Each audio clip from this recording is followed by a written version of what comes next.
My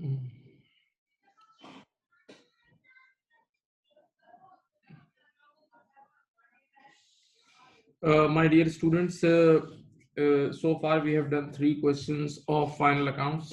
एक हमने किया था पोलार्ड कंपनी, एक किया था हमने आरपी एटन और एक टॉमसन कंपनी। तीनों की कंप्लीट एसओएफपीज आपके सामने आपकी खिदमत में बैलेंस करके रख दी गई थी, अगर आप लोगों को याद हो। ठीक है, अच्छा, फिर मैंने कल की क्लास के एंड में, लास्ट मीटिंग के एंड में बेटा, मैंने आप लोगों के सामने ये डिस्क्लोज कर दिया था कि इनकम स्टेटमेंट 2 टाइप की होती हैं।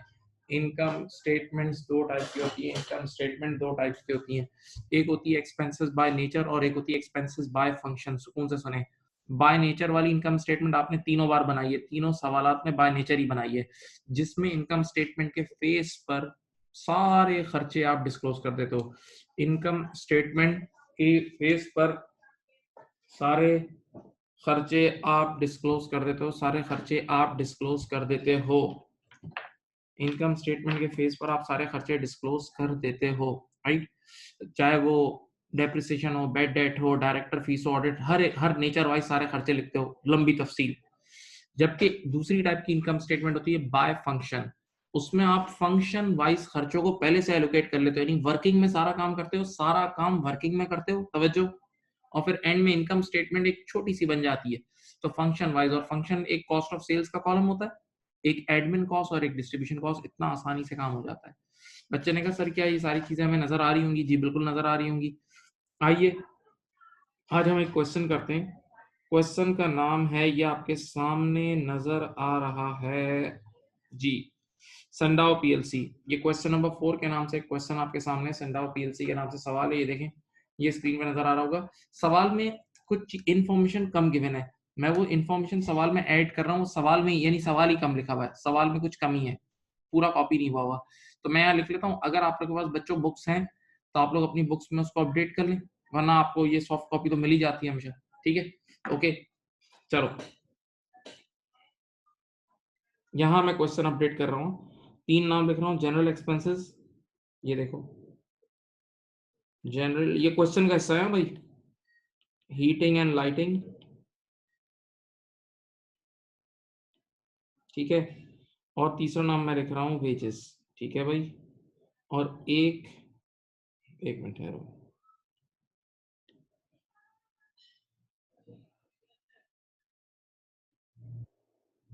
ठीक है। एक नाम मैंने लिख दिया कॉस्ट ऑफ सेल्स, ये देखें। एक तरफ लिख दिया मैंने डिस्ट्रीब्यूशन, देखें। एक तरफ लिख दिया एडमिन। 3 नाम लिख दिए। अब देखें इनकी परसेंटेजेस मैं यहाँ देख रहा हूँ, 50, 30 एंड 20।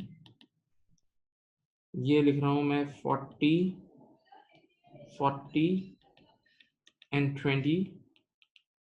ये मैं लिख रहा हूँ 60, 20 एंड 20। सही है। ये क्वेश्चन का हिस्सा, ये क्वेश्चन का हिस्सा आप इसको कॉपी कर लें कि जनरल एक्सपेंसेस कहाँ कहाँ एलोकेट होंगे, हीटिंग और लाइटिंग कहाँ कहाँ एलोकेट होगी, और वेजेस कहाँ कहाँ एलोकेट होगा। This right now what I have written is part of the question. Please इसको कॉपी कर लें ताकि आपके पास क्वेश्चन प्रॉपर आ जाए, क्वेश्चन प्रॉपर आ जाए। ये इतनी सी ये क्वेश्चन का हिस्सा है, ठीक है। फिर उसके बाद मैं स्टार्ट करता हूँ।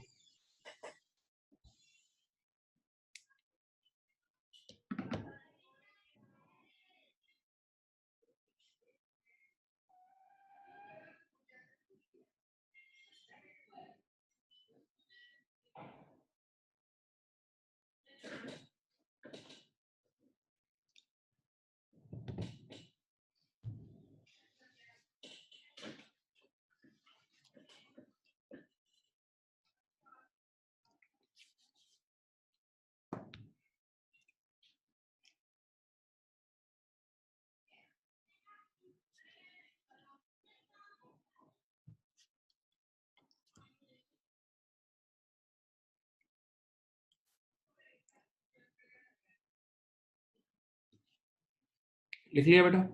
अब आराम से सुनो।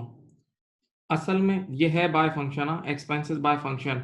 बच्चे ने कहा बाय फंक्शन का, बाय फंक्शन की क्या हिंट होती है सवाल में? हमें कैसे पता लगेगा सवाल में बाय फंक्शन है? हिंट सुन लो।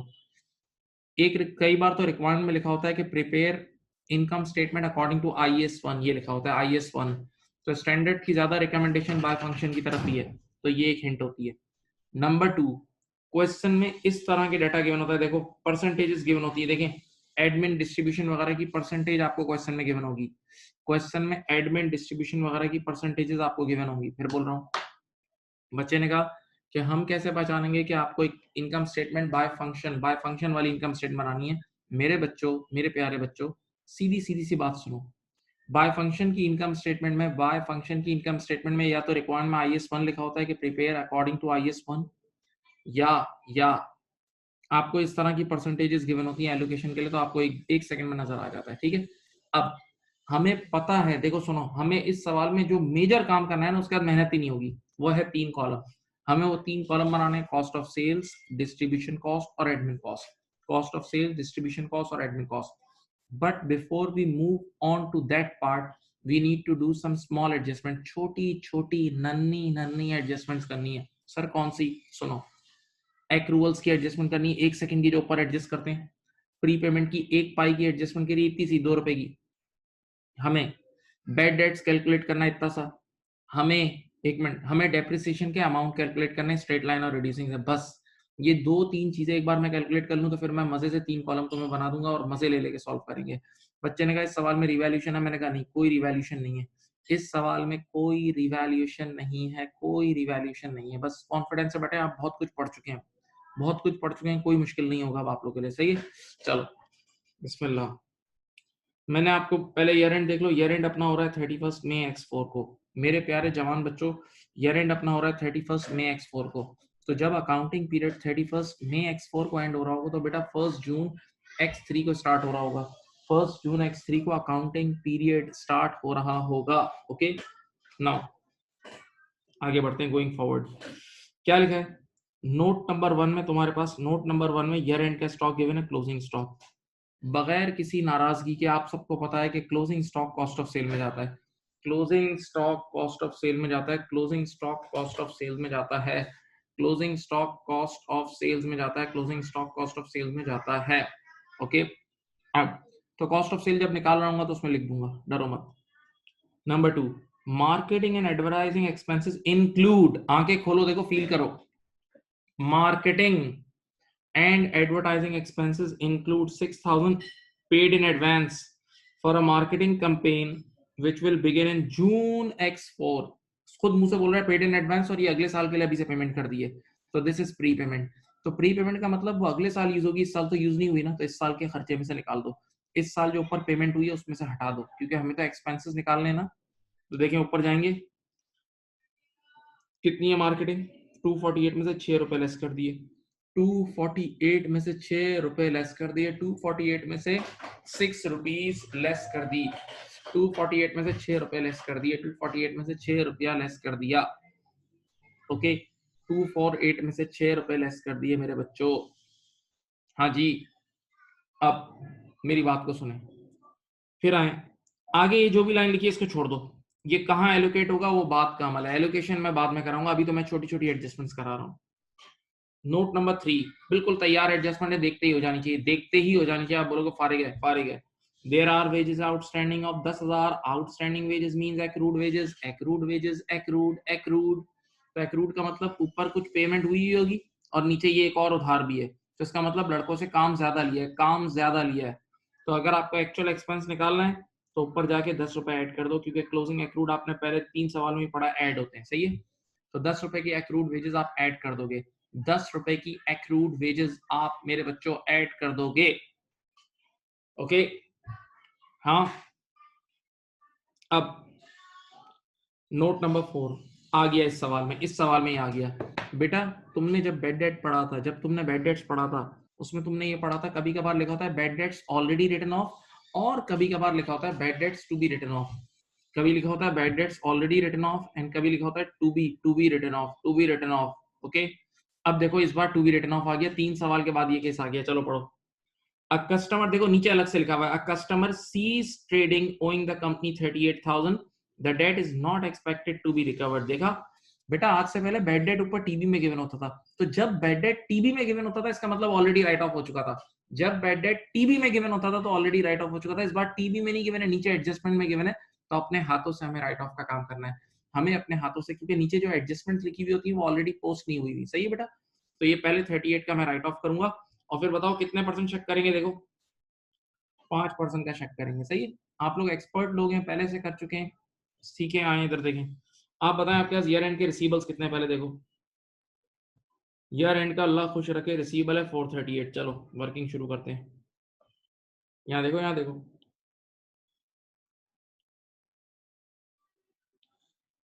रिसीवेबल्स हैं 438 के। ठीक है, सबसे पहले आप इसमें से राइट ऑफ करोगे लेस बैड डेट्स, याद है, रिटर्न ऑफ 38 रुपीज का राइट ऑफ किया। आपके पास जिंदा आउटस्टैंडिंग यानी जिंदा डेटर कितना बच गया, आउटस्टैंडिंग यानी जिंदा डेटर बच गया 400। हमेशा से बोला है जिंदा लोगों पे ही हम शक करते हैं, जिंदा लोगों पर ही हम शक करते हैं। तो कितने फीसद शक करेंगे, ये आ गया आपके पास दिस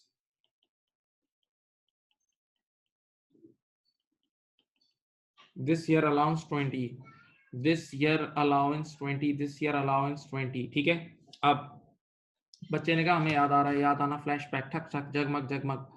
दिस ईयर अलाउंस 40 है, तो अब देखते हैं लास्ट ईयर अलाउंस ऊपर से उठाते हैं। अब देखते हैं लास्ट ईयर अलाउंस ऊपर से उठाते हैं। इधर देखो, इधर देखो, लास्ट ईयर का अलाउंस ऊपर जाके छान ढूंढ ढूंढ के थक जाओ, ढूंढ ढूंढ के थक जाओ, ऊपर अलाउंस ही नहीं है, यानी ओपनिंग अलाउंस जीरो है, लास्ट ईयर का अलाउंस जीरो है। देख लो ऊपर जाके ढूंढ ढूंढ के थक जाओ, है ही नहीं। तो मैं जब नहीं है ना तो यूं लिख रहा हूँ, देखो ये लिख रहा हूँ ऐसे just for presentation, last year allowance is zero, कुछ भी नहीं है, जीरो होगा। तो अब सिंपल सोच लो, लास्ट ईयर जीरो था, इस साल 20 हो गया, लास्ट ईयर जीरो था, ओपनिंग जीरो था, क्लोजिंग 20 है, तो that means increase in allowance of 20, increase in allowance of 20। ठीक है, राइट। अब रुके यहाँ, अगर आप लोगों को याद हो, अगर आप लोगों को याद हो तो हम बेड डेट की दुनिया का एक पीएनएल का डब्बा बनाते थे और एक बनाते थे एसओएफपी का, याद है। बेड डेट की दुनिया के लिए एक बनता था पीएनएल का डब्बा और एक बनता था एसओएफपी का डब्बा। सही है, पीएनएल में क्या जाता था, याद करो, पीएनएल में जाता था यकीन और शक को मिला के, पीएनएल में जाता था यकीन और शक को मिला के टोटल एक्सपेंस। तो देखो तुम्हारे सामने ही है, स्क्रीन पे ही तो है, रिटर्न ऑफ है 38 मेरे बच्चों, रिटर्न ऑफ कितना है, रिटर्न ऑफ है 38, रिटर्न ऑफ है 38 माय डियर स्टूडेंट्स। और बेटा अलाउंस में इंक्रीज आ रहा है, इंक्रीज, तो increase in allowance is your expense, increase in allowance is your expense 20 रुपए का।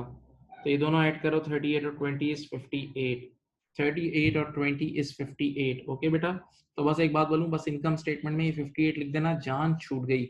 इनकम स्टेटमेंट में ये 58 लिख देना, जान छूट गई। ओके,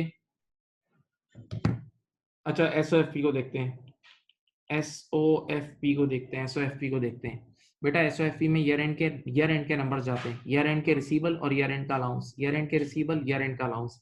तो ईयर एंड के जिंदा रिसीबल्स हैं 400, ईयर एंड का जिंदा रिसीबल है 400, और उस 400 पे जो टोटल शक किया है वो 20 रुपए का है। 400 पे जो टोटल शक किया है अलाउंस वो 20 रुपए का है, तो 380 रुपए का अपने पास नेट रिसीवेबल है। 380 का अपने पास 380 का नेट रिसीवेबल है। सही है, बराए मेहरबानी आराम से कॉपी कर लें, आराम से कर लें, कोई मुश्किल नहीं है और डरने की बस जरूरत भी नहीं है।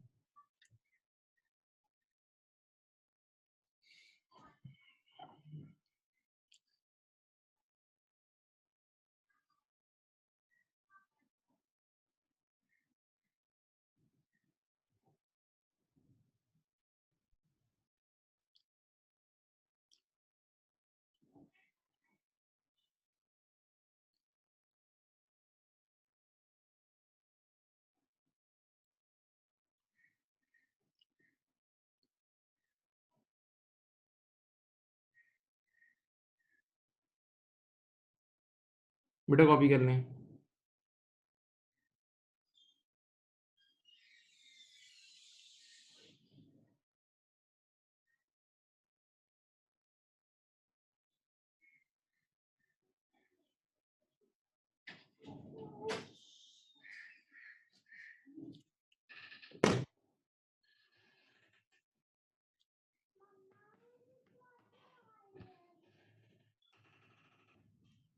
लिख लिया?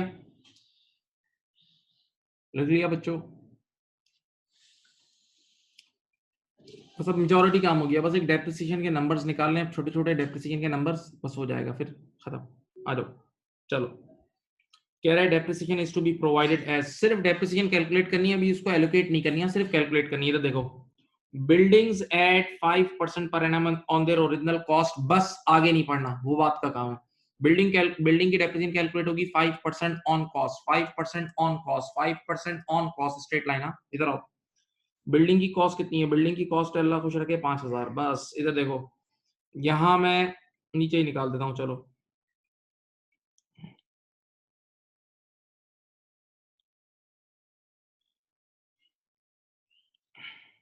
ये देखो, डेप्रिसिएशन बिल्डिंग,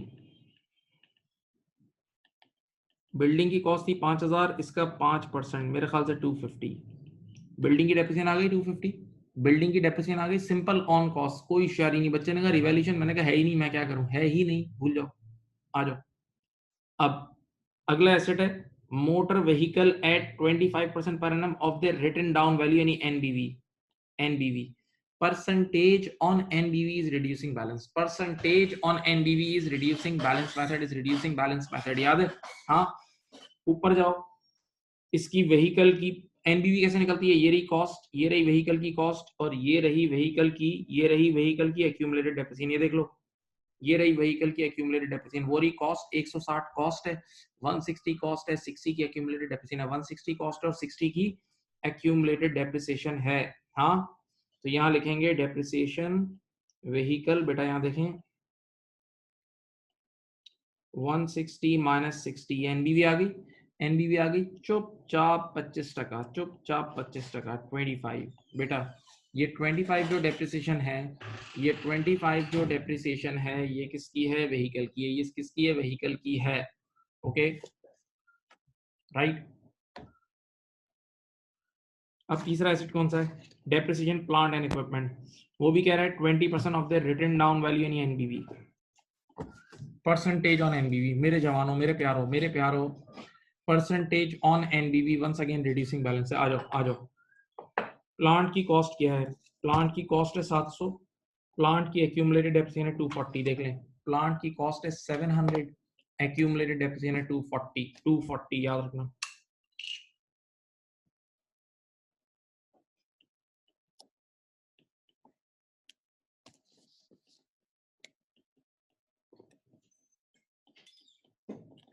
कोई बताए कितनी है? 92 है? कितनी है बताओ? 92 है? बताओ।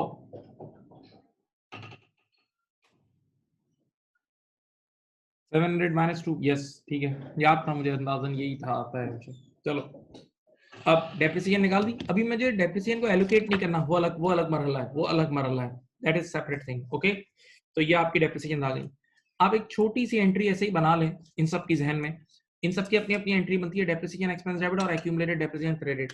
Depreciation expense for the year की एंट्री बनती है depreciation expense debit, accumulated depreciation credit, accumulated depreciation credit, याद है? डेप्रिसिएशन एक्सपेंस डेबिट और एक्यूमुलेटेड डेप्रिसिएशन क्रेडिट। इधर आओ, इन सब की एक्यूमुलेटेड, इधर देखो ऊपर एक्यूमुलेटेड डेप्रिसिएशन इनकी गिवन है, इनकी एक्यूमुलेटेड डेप्रिसिएशन ऊपर गिवन है ना, सबको बढ़ा दो भाई, ये 250 रुपए से बढ़ जाएगी, ये 25 रुपए से बढ़ जाएगी, और ये 92 से बढ़ जाएगी, सही है? ये इसलिए ऊपर जाके बढ़ा रहा हूं ताकि जब तुम बैलेंस शीट बनाने पहुंचो, एसओएफपी बनाने पहुंचो, तो आराम से बन जाए। जब तुम एसओएफपी बनाने पहुंचो तो आराम से बन जाए, आराम आराम से बन जाए।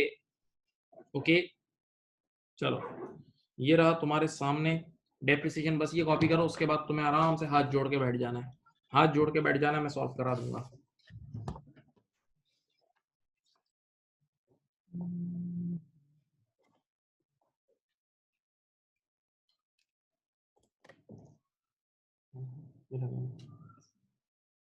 कुछ और क्यों? अभी नहीं बात।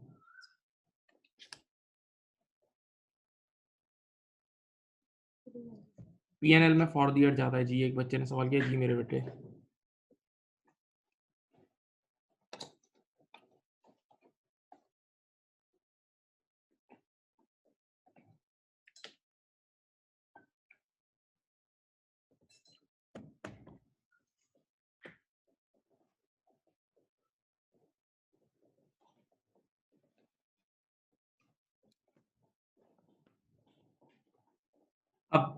अब आप मेरी अर्ज सुने। देखें आपके पास क्वेश्चन मैं बार बार बोल बोल के थक चुका हूँ। क्वेश्चन आपके पास होना चाहिए। उसूलन तो फिजिकल कॉपी होनी चाहिए, वरना मैंने सॉफ्ट कॉपी भेजी हुई है। अब फिजिकल कॉपी भी आप खरीद सकते हैं, अवेलेबल है। ठीक है, चलो अब मेरे साथ अब कुछ भी नहीं बचा। अब सिर्फ 3 कॉलम बनाने पहले, क्योंकि बाय फंक्शन है ना, तो अब असल वर्किंग अब शुरू कर रहा हूँ। देखो देखो, पहला कॉलम मेरा बनेगा, ये देख लो भाई,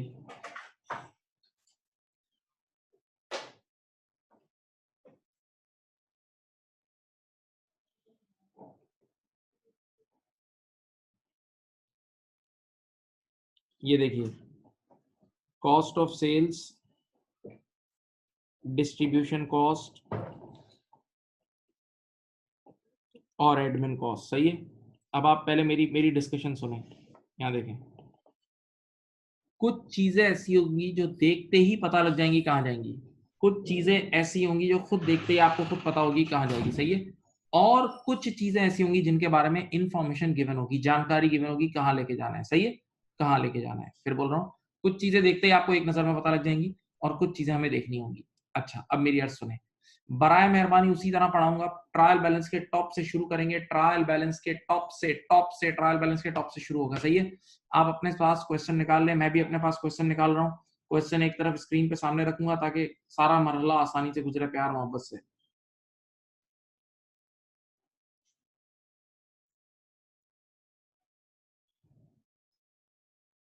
देखो मैं वो क्वेश्चन अपने सामने खोल लेता हूँ। आप भी क्वेश्चन का ट्रायल बैलेंस अपने सामने रखें ताकि आराम से होना शुरू हो जाए। ठीक है, चलो ये आ गया सवाल। हाँ, देखें, ट्रायल बैलेंस में सबसे पहले आपके पास वर्ड है बैंक। बैंक बेटा, बैंक इनकम स्टेटमेंट की चीज नहीं है, वो बैलेंस शीट की चीजें छोड़ दो। बैलेंस शीट की चीजें छोड़ दो। अगली चीज है ओपनिंग स्टॉक। तारीख के साथ देख लो ओपनिंग स्टॉक। तुम सब जानते हो opening stock cost of sale में आएगा। Opening stock cost of sales में आएगा। Opening stock cost of sale में आएगा। तो आपने सबसे पहले लिखा ओपनिंग स्टॉक कितना है भाई। ओपनिंग स्टॉक है 1200। ओपनिंग स्टॉक है 1200, कॉस्ट ऑफ सेल में डाल दिया। 1200 कॉस्ट ऑफ सेल में डाल दिया। अच्छा, अगला नाम है general expenses. General expenses, general expenses. बच्चे ने कहा यार ये तो परेशान होने वाली बात है। मैंने कहा परेशान ना हो। जब किसी चीज का कोई एड्रेस नहीं गिवन है तो क्वेश्चन में मैंने अभी 3 लाइनें ऐड कराई थी। ये देखो, ये रही, ये मैंने 3 लाइनें ऐड कराई थी। देख लो यहाँ के खोल के। इसकी अगर आपने कॉपी करना था, मैंने कहा था कॉपी कर लो, वरना इसकी तस्वीर खींच लो। जनरल एक्सपेंसेस कैसे बटेंगे? 50-30-20। 50-30-20 देखो इस तरह बटेंगे। 5:3:2, 50-30-20। अब देखते हैं कितना है ट्रायल बैलेंस में, देखते हैं कितना है। चलो भाई जान लाओ। ट्रायल बैलेंस में 600 रुपए के जनरल एक्सपेंसेस हैं। ट्रायल बैलेंस में 600 के जनरल एक्सपेंसेस, और मैंने परसेंटेज आपको क्वेश्चन के अंदर लिखवाई हुई थी, क्वेश्चन का हिस्सा था। 600 के जनरल एक्सपेंसेस कैसे बटेंगे? 50-30-20। 50-30-20। 600 का 50% कितना होता है? 300। 600 का 30% होता है 180, और 600 का 20% होता है 120। सही है। जो परसेंटेज क्वेश्चन में गिवन थी उसी परसेंटेज में इसको अपॉर्शन कर दिया। उसी परसेंटेज में जनरल एक्सपेंसेस को अपॉर्शन कर दिया। अभी कॉपी ना करें, अभी सिर्फ समझें। सर ये परसेंटेज कहाँ से आई? ये क्वेश्चन में गिवन होगी, मैंने क्वेश्चन में लिखवा दी थी। क्वेश्चन में लिखवा दी थी, क्वेश्चन का हिस्सा था। क्वेश्चन में तैयार गिवन होगी ये। अच्छा, अगला नाम है हीटिंग एंड लाइटिंग। अगला नाम है heating and lighting. Heating and lighting की भी मैंने लिखवाई थी, क्या थी? 40-40-20। 40-40-20। 4:4:2। हीटिंग लाइटिंग का अमाउंट है 90। हीटिंग एंड लाइटिंग का अमाउंट है 90। 90 का 40%, 90 का 40% होता है 36। फिर 90 का 40% होता है 36। ओके, और उसके बाद क्या है? यहाँ देखें, 90 का 20% होता है 18। 90 का 20% होता है 18। Okay, right. 36, 36 और 18। 36, 36 और 18। ओके, नाउ उसके बाद अगला नाम है बेटा मार्केटिंग। मार्केटिंग। मार्केटिंग वैसे तो 248 था। मार्केटिंग वैसे तो 248 था, लेकिन 6 रुपए की प्रीपेमेंट की एडजस्टमेंट करने का 242 बन गया था। अब मार्केटिंग नोट नंबर 2 में लिखा था। सब बच्चे जाओ और नोट नंबर 2 को पढ़ लो। जाओ, क्वेश्चन के नोट नंबर 2 में साफ इंग्लिश में लिखा हुआ है, आखिरी लाइन में, नोट नंबर 2 के आखिरी हाफ लाइन में लिखा हुआ है कि मार्केटिंग पूरा का पूरा एडमिन में डालेंगे। मार्केटिंग पूरा का पूरा 242 एडमिन में डालेंगे, और वैसे भी कॉमन सेंस की बात है, मार्केटिंग वगैरह एडमिन वाले ही करते हैं, मार्केटिंग वगैरह एडमिन वाले ही करते हैं, तो ये पूरा का पूरा एडमिन में जाएगा। मैं नहीं बोल रहा, क्वेश्चन के नोट नंबर 2 में साफ साफ लिखा हुआ है, नोट नंबर 2 में साफ साफ लिखा हुआ है। Thank you. उसके बाद अगला नाम है वेजेस, अगला नाम है वेजेस। वेजेस के लिए मैंने ऊपर परसेंटेज लिखवाई हुई थी 60-20-20, जाओ देख लो। वेजेस के लिए जो मैंने क्वेश्चन में परसेंटेज लिखवाई हुई थी 60-20-20, 60-20-20, 60-20-20, 6:2:2, सही है। अब बताओ, वेजेस वैसे बजाहिर 490 थी, ट्रायल बैलेंस में 490 है, लेकिन 10 रुपए की वेजेस का एक्रूड भी तो ऐड किया था। ट्रायल बैलेंस में ऑलरेडी वेजेस 490 है, लेकिन 10 रुपए का एक्रूड ऐड किया था, तो 500 हो गई थी। तो अब ये 500 जो है ना, ये डिस्ट्रीब्यूट होगी। तो 500 का 60% होता है 300, 500 का 20% होता है 100, और फिर 500 का 20% होता है 100। ठीक है, ये वेजेस भी मैंने डिस्ट्रीब्यूट कर दी, ये वेजेस भी मैंने डिस्ट्रीब्यूट कर दी। अच्छा, अगला नाम है बिल्डिंग। अच्छा बेटा, आप लोग होश में रहे हैं प्लीज यार, इसके लिए जान लगानी होगी। अगला नाम है बिल्डिंग। बिल्डिंग को देखते ही मुझे याद है, अरे अरे अरे अरे, बिल्डिंग तो डेप्रिशिएट होती है। मुझे याद आया, भाई भाई भाई भाई, बिल्डिंग तो डेप्रिशिएट होती है। तो यहाँ लिखा मैंने डेप्रिसिएशन बिल्डिंग, मैंने यहाँ छोटा सा लिखा डेप्रिसिएशन बिल्डिंग, सही है। अब वैसे डेप्रिसिएशन बिल्डिंग हमने 250 कैलकुलेट कर ली थी, डेप्रिसिएशन बिल्डिंग हमने 250 कैलकुलेट कर ली थी, लेकिन इसको एलोकेट कैसे करेंगे, ये पढ़े क्वेश्चन, पढ़े क्वेश्चन पढ़े। ये देखो, ये रही नोट नंबर 6 का पॉइंट नंबर 1, क्वेश्चन में नोट नंबर 6 का पॉइंट नंबर 1 पढ़े, नोट नंबर 6 का पॉइंट नंबर 1 पढ़े, इधर देखें। ये देखो, allocated 50% to cost of sale, 20% to distribution and 30% to admin. देखो साफ लिखा हुआ है, साफ साफ लिखा हुआ है, पढ़ लो, आंखें खोल के देख लो। 50% to cost of sales, 20% to distribution and 30% to admin. जो भी डेप्रिसिएशन कैलकुलेट हुई है वो 5:2:3 में डाल देना, उसको 5:2:3 में डाल देना। डाल रहा हूँ भाई, ये देखो, ठीक है बेटा। आप लोगों को भी याद होना चाहिए, डेप्रिसिएशन आई थी 250, बिल्डिंग की डेप्रिसिएशन कितनी थी 250। 250 का 50% होता है 125, 250 का 20% होता है 50, 250 का 30% होता है 75। ओके, यही था। हाँ, ब्रेकअप कर दिया। अगला नाम है डेप्रिसिएशन व्हीकल, अगला नाम है डेप्रिसिएशन व्हीकल, मोटर व्हीकल। अगर मुझ पे यकीन है तो जाके पढ़ लो, नोट नंबर 6 पॉइंट नंबर 2 पढ़ो, नोट नंबर 6 पॉइंट नंबर 2 पढ़ो, साफ साफ लिखा हुआ है, उसमें जाके पढ़ लेना कि व्हीकल की सारी डेप्रिसिएशन डिस्ट्रीब्यूशन में चली जाएगी, व्हीकल की सारी डेप्रिसिएशन डिस्ट्रीब्यूशन में चली जाएगी। तो व्हीकल की डेप्रिसिएशन थी गालिबन 25, व्हीकल की डेप्रिसिएशन थी 25, पूरी की पूरी डिस्ट्रीब्यूशन में डाल दी, सही है। फिर आखिरी एसेट था depreciation plant and equipment, depreciation plant and equipment. Plant and equipment की डेप्रिसिएशन आई थी 92, प्लांट एंड इक्विपमेंट की डेप्रिसिएशन आई थी 92। इधर देखें, आप जाके नोट नंबर 6 का पॉइंट नंबर 3 पढ़ें, नोट नंबर 6 पॉइंट नंबर 3 पढ़ें, उसमें साफ लिखा हुआ है कि प्लांट एंड इक्विपमेंट की जितनी भी डेप्रिसिएशन है सब कॉस्ट ऑफ सेल में चली जाएगी। तो पूरी की पूरी कॉस्ट ऑफ सेल में डाल दो, वो पूरी की पूरी कॉस्ट ऑफ सेल में डाल दो। ठीक है, ये सब आपको क्वेश्चन में तैयार गिवन है, जाके पढ़ सकते हैं। नोट नंबर 6 का पॉइंट नंबर 1 भी पूरा पढ़ लें, 2 भी और 3 भी मैं रुका हुआ हूँ, पढ़ लें, पढ़ लें, अभी कॉपी का टाइम मिल जाएगा।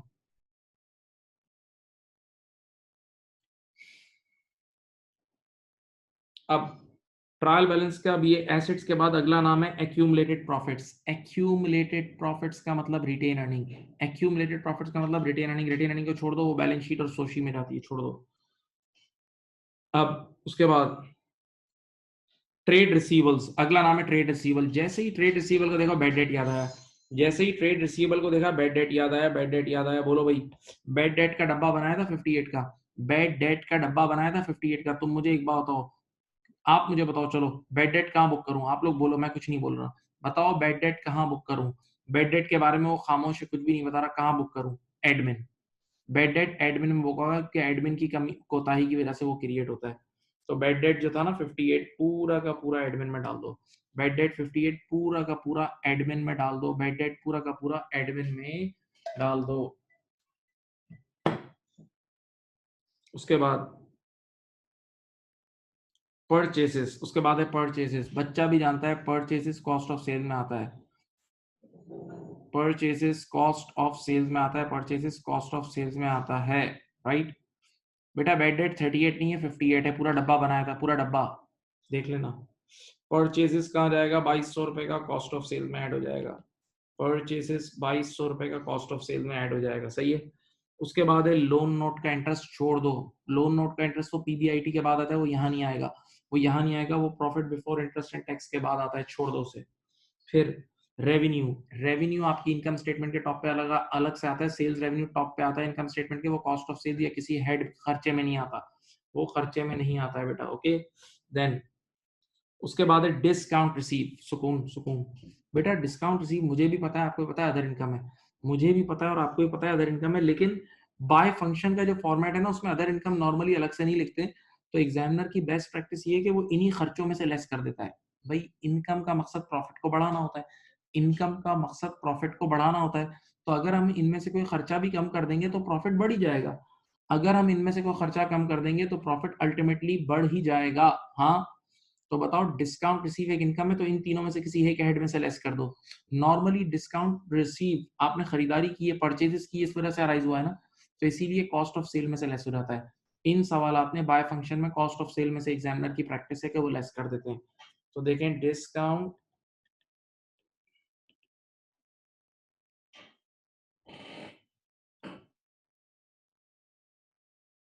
150, डिस्काउंट रिसीव 150, ठीक है।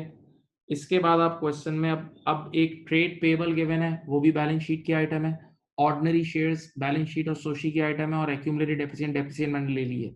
बच्चे ने कहा ये तो सब कुछ हो गया, मैंने कहा हाँ बस एक चीज रह गई, अल्लाह करे समझ में आए। नोट नंबर 1 में जाए, क्लोजिंग स्टॉक रह गया है, नोट नंबर 1 में जाए, क्लोजिंग स्टॉक रह गया है, बस क्लोजिंग स्टॉक आप सबको पता है कि कॉस्ट ऑफ सेल से लेस होता है, क्लोजिंग स्टॉक आप सबको पता है कि कॉस्ट ऑफ सेल से लेस होता है। लीजिए जनाब, कितना था क्लोजिंग स्टॉक बताओ।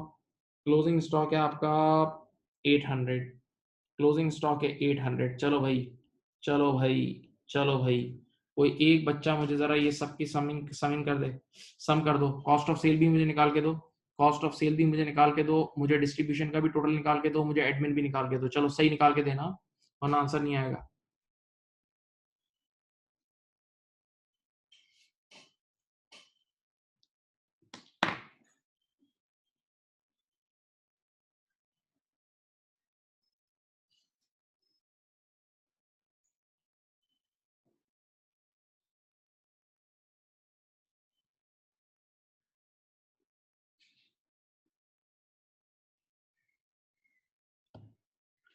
डबल 303, कॉस्ट ऑफ सेल बच्चे बता रहे हैं, एडमिन बता रहे हैं 613, एडमिन 613 है,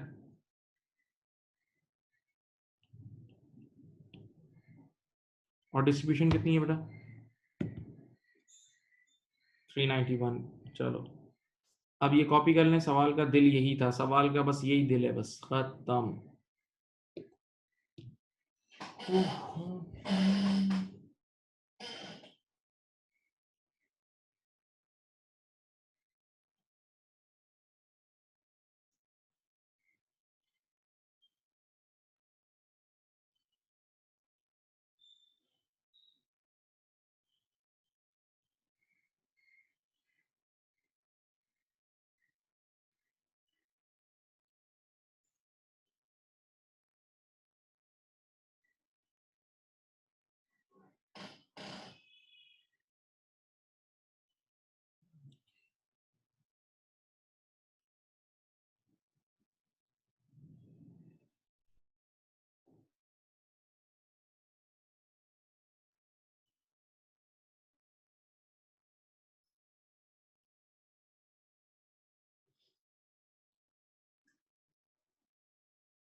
लिख लो बच्चों।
बेटा लिख लिया, बोलो।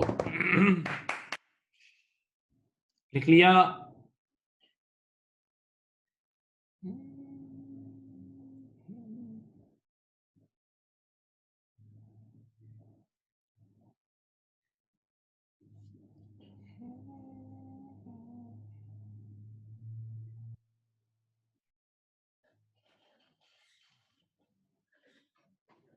चलो लिख लिया, हाँ, अपना मैं आगे बढ़ रहा हूँ। कोई ऐसा तो नहीं है जिसने नहीं लिखा, बोलो। बढ़ जाऊं? ओके, लिख लें, सॉरी सॉरी।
चले, कर लिया।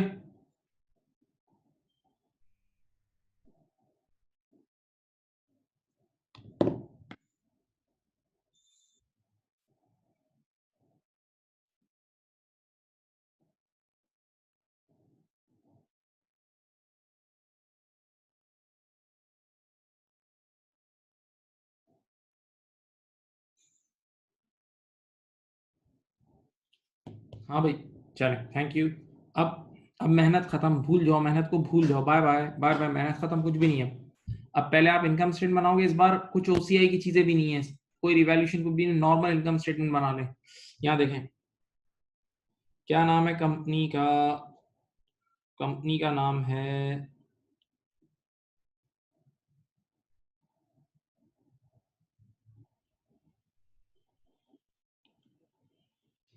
कंपनी का नाम है सनडाव PLC, PNL for the year ended 31 May X4 कुछ था, सही है, राइट। बिस्मिल्लाह किससे होगी तो देखो, बिस्मिल्लाह करोगे सेल्स रेवेन्यू से, सेल्स रेवेन्यू से बिस्मिल्लाह करोगे। टीवी में जाए, देखें सेल्स रेवेन्यू कितना है, टीवी में जाए, चले चले चले, हो गया, सेल्स रेवेन्यू कितना है? सेल्स रेवेन्यू है 5876, 5876, बस देखते रहना। इस सवाल में कोई सेल रिटर्न नहीं है, इग्नोर कर दो। सेल रिटर्न में से लेस होगा, less cost of sales, less होगा कॉस्ट ऑफ सेल्स। ये ऊपर इतनी बड़ी कॉस्ट ऑफ सेल निकाली है तुमने, 3303, 3303, 3303 is your cost of sales. बताओ बेटा, 2573 का तुम्हारे पास आ गया ग्रॉस प्रॉफिट, जीपी आ गया। अब जीपी के बाद कुछ भी नहीं है, बस दो नाम है, एक डिस्ट्रीब्यूशन एक एडमिन, एक डिस्ट्रीब्यूशन एक एडमिन, और कुछ भी नहीं है, सब हो गया उसमें, सब कर चुके हो तुम। जीपी के बाद एक नाम लिख देना, डिस्ट्रीब्यूशन कॉस्ट कितनी थी? 391, 391, और एडमिन कितनी थी? एडमिन थी, अल्लाह खुश रखे, 613। ये दोनों को मिलाओ, 391 और 613 को मिला लो, 31004, 391 और 613, 1004। चलो, ये आ गया तुम्हारे पास PBIT, profit before interest and tax, 1569 आ गया तुम्हारे पास, profit before interest and tax, 1569 आ गया profit before interest and tax. Okay, अब इसमें से लेस करोगे, लेस लोन नोट का इंटरेस्ट, लोन नोट का इंटरेस्ट, लोन नोट इंटरेस्ट, इधर देखें, ये भी तैयार मिल जाएगा तुम्हें। टीबी में जाओ, टीबी में जाओ, चलो टीबी में तुम्हारे पास कितना 5% लोन गिवन है, 600 रुपए का, 600 रुपए का लोन का अमाउंट गिवन है, जाके देखो 600 रुपए का लोन का अमाउंट गिवन है, सूद का रेट है 5%, सूद का रेट है 5%, इधर देखो, तो 600 टाइम्स 5%, ये बनता है 30, 600 टाइम्स 5% ये बनता है 30, 600 का 5% बनता है 30। अब मेरा सवाल सारी ऑडियंस से, ये सब मैं सिखा चुका हूँ, ये सिखा सिखा के थका चुका हूँ आप लोगों को। बताओ, सोच के जवाब दो। मुझे ये बताओ, मुझे ये बताओ, मुझे ये बताओ, ये 30 का इंटरेस्ट पे हो गया या नहीं हुआ है? ये बताओ, जाओ क्वेश्चन में देख के बताओ, ये पे हो गया या नहीं हो चुका है? सब बताएं, सब बच्चे यहाँ लिख के बताएं मुझे, ये 30 का इंटरेस्ट पे हुआ है या नहीं हुआ?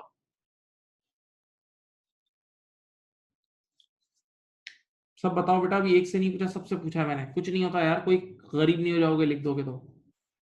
जी बिल्कुल पे हो गया, वेरी गुड, वेरी गुड, ये पे हो चुका है। दलील ये है कि टीबी में नजर आ रहा है, टीबी में ये डेबिट साइड पे 30 का नजर आ रहा है, तो बेटा ये अनपेड नहीं पेड है। अगर अगर ये अनपेड होता तो इसका ईयर एंड पे एक्रूड भी जाता, अगर ये अनपेड होता तो ईयर एंड पर इसका एक्रूड भी जाता। Very good, very good, very good, खुश रहो, खुश रहो। अब बताओ पीबीटी कितना है? बच्चे ने कहा सर कोई प्रेफरेंस डिविडेंड नहीं है। नहीं है, प्रेफरेंस डिविडेंड नहीं है। 1539 का पीबीटी आ गया। अब जरा क्वेश्चन की लास्ट एडजस्टमेंट में पढ़ लो, नीचे जाके कुछ टैक्सेशन, वही वही वाली बात नजर आएगी। कंपनी इस साल का टैक्स अगले साल पे करती है, कंपनी इस साल का टैक्स अगले साल पे करती है। टैक्स कितना है बताऊं?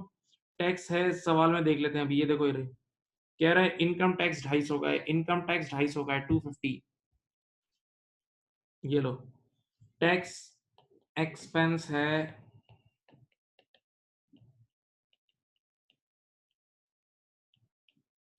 प्रॉफिट आफ्टर टैक्स आ गया 1539 माइनस, हाँ टैक्स एक्रूड है, अनपेड होता है 1289, खत्म।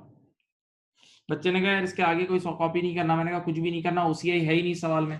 तो बच्चे ने कहा फिर सोशी बनानी है। नहीं, सोशी सोशी भी इस सवाल में माफ की भी है, उसने सोशी नहीं मांगी, क्योंकि सोशी की कोई चीजें ही नहीं है, ना राइट इशू है, ना बोनस इशू है इस सवाल में, ना कोई डिविडेंड है, ना कोई ट्रांसफर है, कुछ भी नहीं है।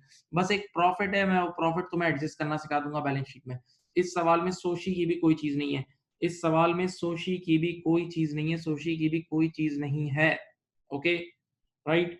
तो बस इस सवाल में एक एसओएफपी है, वो मैं आप लोग बता दूंगा किस तरह एसओएफपी किस तरह बनती है। वैसे तो बताने की जरूरत नहीं है, सब सिखा चुका हूँ, लेकिन स्टिल चलो एक आध साइड में आपको बना देता हूँ। प्रॉफिट रिटेन अर्निंग में जाएगा, यस, प्रॉफिट सारा का सारा रिटेन अर्निंग में ही जाता है। अब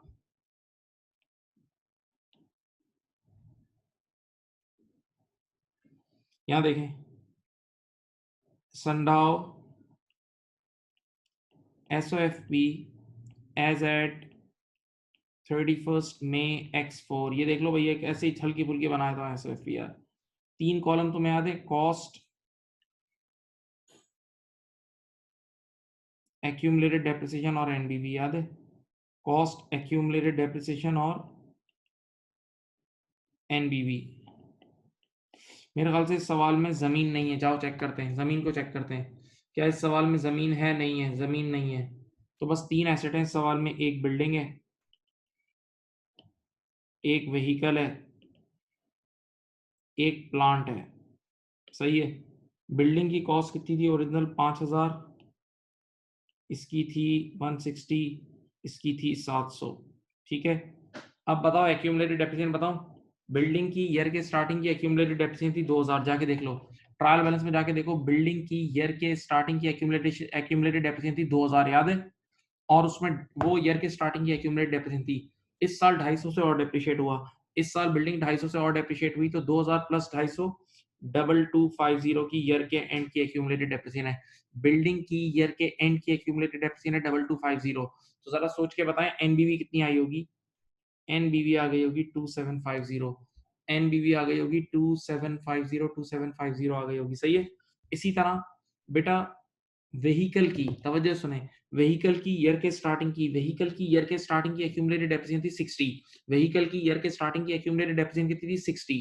इस साल व्हीकल 25 रुपए से और डेप्रिशिएट हुई है, तो 60 प्लस 25, 60 प्लस 25 इज 85, तो ईयर एंड पर एनबीवी होगी 75। ओके, सिमिलरली बेटा एक्यूमुलेटेड डेप्रिसिएशन इसकी थी ईयर के स्टार्टिंग की 240, प्लांट एंड इक्विपमेंट की ईयर के स्टार्टिंग की एक्यूमुलेटेड डेप्रिसिएशन थी 240, इस साल वो 92 से और डेप्रिशिएट हुआ, तो 240 प्लस 92, 240 प्लस 92, 240 प्लस 92, 332, 332, तो 700 माइनस 332, 700 माइनस 332 कितना होता है? 368। चलो कोई एक अल्लाह का वली, कोई एक अल्लाह का बंदा इन तीनों एनबीवीज को ऐड कर दे, इन तीनों एनबीवीज को ऐड कर दे प्लीज। 3193, 3193 सही है। अब इसके बाद करंट एसेट्स देख लें, करंट एसेट्स देख लें, यहाँ देखें करंट एसेट्स ईयर के एंड के चाहिए। सबसे पहले क्लोजिंग स्टॉक लिख देना। इन्वेंटोरी ईयर एंड की 800 है, याद है। रिसीवेबल्स ईयर एंड के, नेट रिसीवेबल्स का डब्बा बनाया था हमने मिलके। नेट रिसीवेबल का डब्बा गालिबन कितना था, एक मिनट सोचने दो। नेट रिसीवेबल था 380, नेट रिसीवेबल्स मेरे ख्याल से था 380, देख लो यही था ना, नेट रिसीवेबल 380 था। उसके बाद था प्री पेमेंट था मेरे ख्याल से, अल्लाह खुश रखे, 5 रुपए का प्री पेमेंट था या 6 रुपए का, 6 रुपए का प्री पेमेंट था, 6 रुपए का प्री पेमेंट था। और कोई बैंक बैलेंस है, देखो डेबिट साइड पे कोई कैश या बैंक है। हाँ बैंक बैलेंस डेबिट साइड पे है, बैंक बैलेंस डेबिट साइड पे करंट एसेट है 10 रुपए, बैंक बैलेंस डेबिट साइड पे कितना है 50 रुपए, सॉरी। चलो इन सबको ऐड कर लो, इन सबको ऐड करो बेटा। बेटा पहले ये करंट एसेट्स को ऐड करो, 800 और 300 1100, 12 कुछ होगा, बताओ बताओ।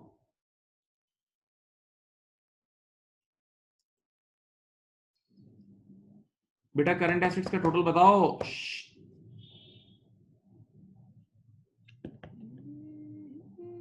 1236, 1236 टोटल एसेट बता दो।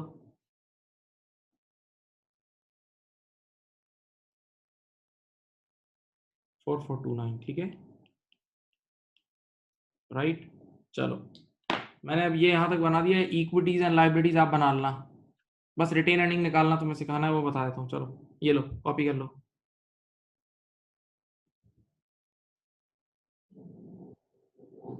कॉपी कर लो, चलो इजी था, हो गया सवाल।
कर लिया बोलो।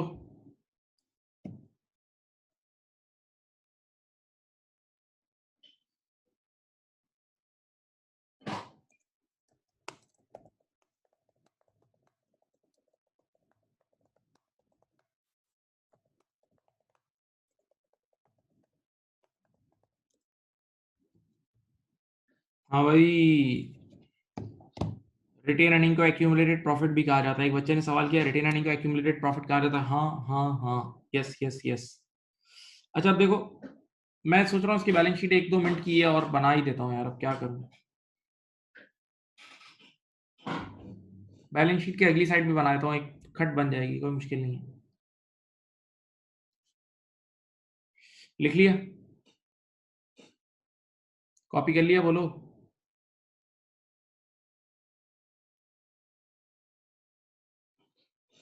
अच्छा अब देखो एक चीज सुनो,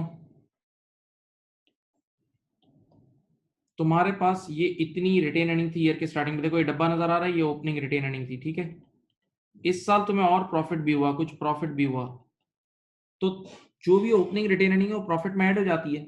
और अगर कोई आप डिविडेंड देते हो तो उससे रिटेन अर्निंग कम होती है, लेकिन अगर आप डिविडेंड नहीं दे रहे, अगर आप डिविडेंड नहीं दे रहे तो सोचो इतनी तुम्हारे पास ओपनिंग रिटेन अर्निंग थी, ये देखो इतनी तुम्हारे पास ओपनिंग रिटेन अर्निंग थी, इतना तुम्हें प्रॉफिट हुआ, तो इन दोनों को मिला के, ये दोनों मिला के चीज जो होगी ना, ये दोनों मिला के चीज जो होगी वो क्लोजिंग होगी, ये क्लोजिंग रिटेन अर्निंग आ जाएगी, सिंपल। तो अगर कभी भी तुम्हें क्लोजिंग रिटेन अर्निंग निकालनी हो, कॉमन सेंस की बात है, तो ओपनिंग रिटेन अर्निंग में प्रॉफिट ऐड कर लेना। ओपनिंग रिटेन अर्निंग में बेटा प्रॉफिट प्यारे बच्चों ऐड करोगे तो ये झटपट क्लोजिंग रिटेन अर्निंग आ जाएगी, झटपट क्लोजिंग रिटेन अर्निंग आ जाएगी। ठीक है, तो अभी अगली अगली साइड पे आपको ये क्लोजिंग रिटेन अर्निंग निकालनी होगी, अगली साइड पे आपको ये क्लोजिंग रिटेन अर्निंग का काम करना होगा। हाँ भाई,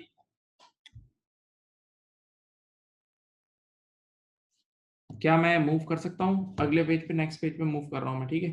अब मैं यहाँ आपके सामने सॉल्व कर देता हूँ। यहाँ देखें, इक्विटीज एंड लायबिलिटीज, इधर देखो,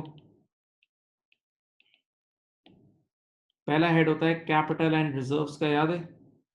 इस सवाल में कोई लंबी चौड़ी चीज नहीं है, सिर्फ ऑर्डिनरी शेयर कैपिटल है, जाके देखो। ऑर्डिनरी शेयर कैपिटल है 1500 का, 1500 का शेयर कैपिटल है। और बताओ रिटेन अर्निंग तुम्हें क्वेश्चन में ओपनिंग गिवन है, रिटेन अर्निंग तुम्हें क्वेश्चन में जाओ पर टीबी में तारीख के साथ ओपनिंग गिवन है। ओपनिंग एक्यूमुलेटेड प्रॉफिट है 280, ओपनिंग एक्यूमुलेटेड प्रॉफिट है 280 और इस बार का प्रॉफिट हुआ है 1289, इस बार का प्रॉफिट आफ्टर टैक्स हुआ है 1289, जाके देख लो। इनकम स्टेटमेंट अभी अभी तुमने देखी है, तो ओपनिंग रिटेन अर्निंग में अगर तुम प्रॉफिट ऐड कर लो, ओपनिंग रिटेन अर्निंग में अगर तुम प्रॉफिट ऐड कर लो तो तुम्हारा क्लोजिंग रिटेन अर्निंग आएगा 1569। ठीक है भाई, ये दोनों को जमा करो 3069, ये तुम्हारी टोटल इक्विटी का पैकेट आ गया।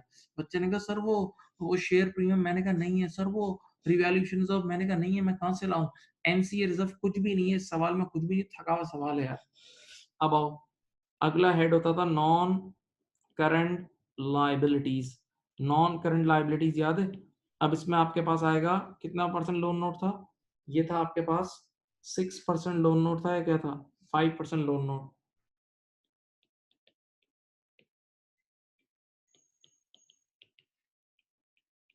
ठीक है, 600 रुपए का था। फिर उसके बाद क्या था आपके पास?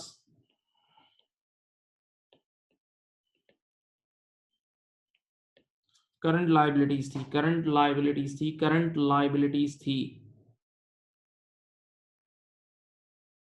करंट लाइबिलिटीज में आपके पास था ट्रेड पेबल, सबसे पहले ट्रेड पेबल होगा। चलो, ट्रेड पेबल मेरे ख्याल से कितना होगा इस बार? ट्रेड पेबल अल्लाह खुश रखे 500 रुपए का है, ट्रेड पेबल 500 रुपए का है, सही है बेटा।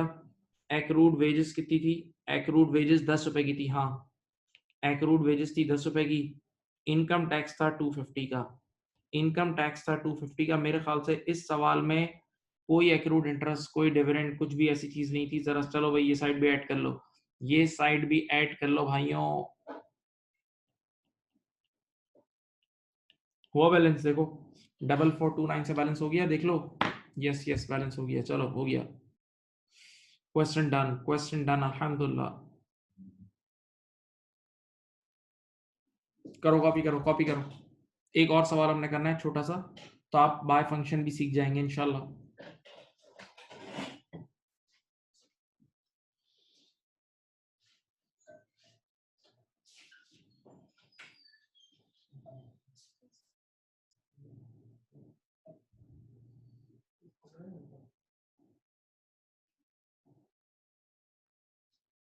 यार ड्राई फ्रूट भी है।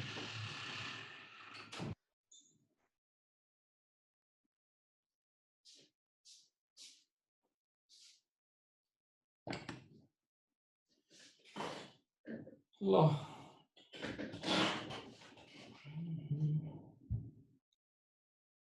बोलो भाई, समझ में आ गया? बताएं, थोड़ी सी बातचीत तो करो यार, बोर बोर बच्चे हो तुम लोग यार, बिल्कुल। सब बच्चे जवाब दें यार, एक एक मैसेज लिखें यार, कितनी खुशी होगी मुझे। सब एक एक मैसेज लिखो।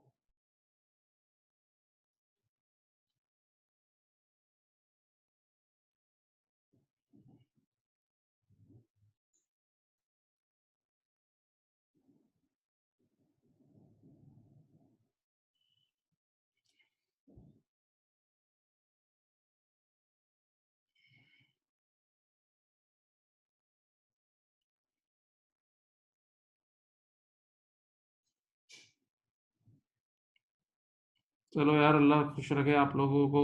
कुछ बच्चे कह रहे हैं कि कब मुलाकात होगी, बहुत जल्द होगी इंशाल्लाह। अब हालात इंशाल्लाह नॉर्मल हो रहे हैं, इंशाल्लाह बहुत जल्द मुलाकात होगी भाई। लेकिन बस आप लोग पॉजिटिव रहें और पढ़ें, क्योंकि देखो पढ़ाई में कुछ भी कमी नहीं है, आप एक एक हर्फ ब हर्फ समझ सकते हो, इस बात में कोई दो राय नहीं रखना। हर्फ बहर्फ समझ सकते हो।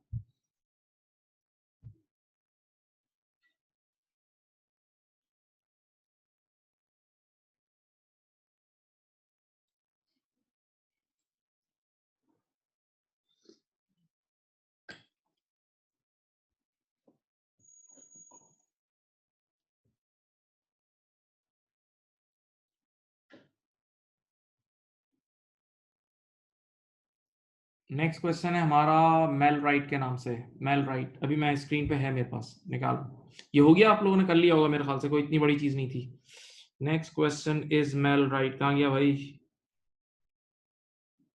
अच्छा हाँ, नेक्स्ट पेज पे, सॉरी।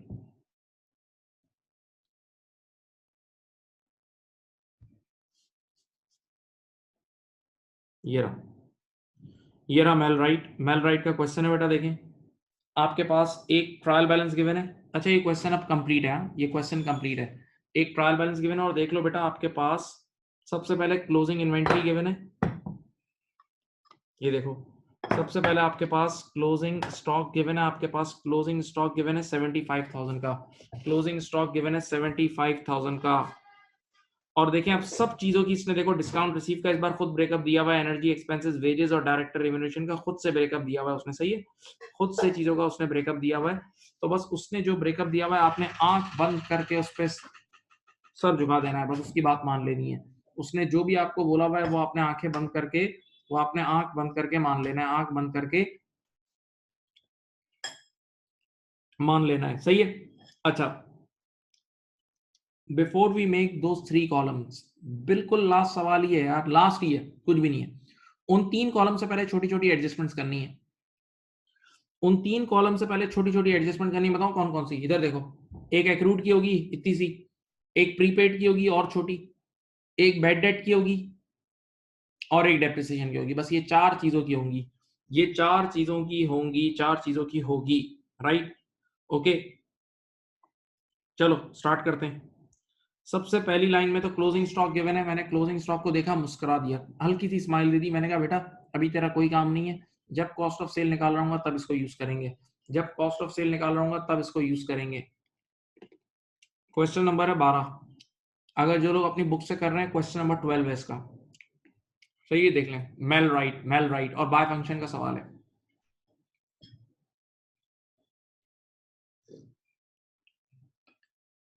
चलो बेटा, सी डी से, सी पॉइंट नंबर सी से शुरू होगा, पॉइंट नंबर सी से देखो। अब जो चीज तुम लोग जिसको एक्रूड बोलते हैं ना, उसी बात को समझाने के स्टाइल में बहुत सारे स्टाइल होते हैं, बात करने का स्टाइल होता है भाई। An invoice of 15,000 for energy expenses for October X7 has not been received, not been receive, इसका मतलब क्या बताऊं? आपने बिल यूज कर लिया, मजे कर लिए, एसी में बैठ गए, इंजॉय कर लिया, पार्टी कर ली, लेकिन अभी तक इनवॉइस ही नहीं आई तो पेमेंट नहीं की होगी, अभी तक इनवॉइस ही नहीं आई तो पेमेंट नहीं की होगी, तो ये एक्रूड है भाई। ये स्टाइल है बताने का, एक्रूड बताने का ये एक स्टाइल है, ये एक्रूड बताने का स्टाइल है। हाँ हाँ जी, हाँ जी, क्या हो गया भाई तुम लोगों? तो ये एक्रूड बताने का स्टाइल है। तो बताओ एक्रूड का ट्रीटमेंट याद है? एक्रूड का ट्रीटमेंट याद है? एक्रूड ऊपर जाके ऐड हो जाएगा, एक्रूड ऊपर जाके ऐड हो जाएगा, एक्रूड ऊपर जाके ऐड हो जाएगा। कितना है? 15। कहाँ है भाई एनर्जी एक्सपेंसेस, इधर दिखाओ। 15 रुपए ना, ठीक है, ये देखो,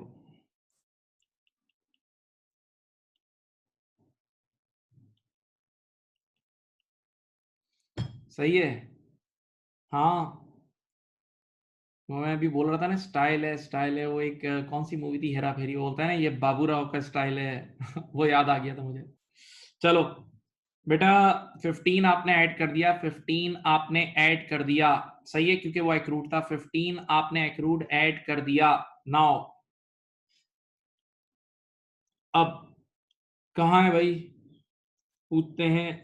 loan note interest has not been paid for the year, खुद मुंह से कह रहा है, नोट नंबर डी में पढ़ लो, पिछले सवाल में ऐसा नहीं था, हाँ नो पहले सवाल में था, पोलार्ड कंपनी में, कह रहा है इंटरेस्ट इस बार एक्रूड होगा, लोन नोट का इंटरेस्ट इस बार पे नहीं हुआ। आ जाओ देखते हैं, ये देखो 10% के लोन नोट नजर आ रहे हैं, 50 रुपए के, ₹50 का लोन नोट है, 10% का रेट है, तो इंटरेस्ट एक्सपेंस कितना होगा बताओ? ₹50 का 10% कितना होता है? ₹5। ₹5 का इंटरेस्ट है, 50 का लोन है, सूद का रेट है 10%, तो 50 टाइम्स 10% इज 5, और इसकी एंट्री बनेगी interest expense 5, accrued interest credit 5। सही है, याद है? इंटरेस्ट एक्सपेंस डेबिट और ₹5 का अनपेड है, एक्रूड है या पेबल है, वो क्रेडिट हो जाएगा। तो देखो इस सवाल में क्या होगा, आप इनकम स्टेटमेंट में पीबीआईटी के बाद इंटरेस्ट एक्सपेंस बुक करेंगे, हाँ करेंगे, लेकिन यही ₹5 ईयर एंड पे करंट लायबिलिटी में भी लेके जाएंगे, यही ₹5 ईयर एंड पे करंट लायबिलिटी में भी लेके जाएंगे फॉर श्योर। हाँ भाई, देख लो।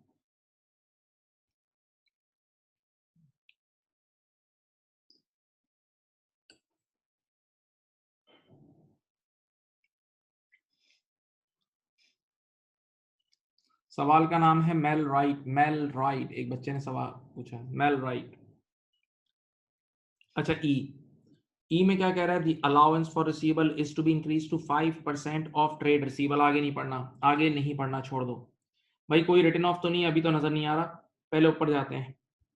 ऊपर जाके कहीं रिटर्न ऑफ है, देखो अच्छी तरह देखो, टक टक टक टक टक टक टक टक टक टक, रिटर्न ऑफ नहीं है।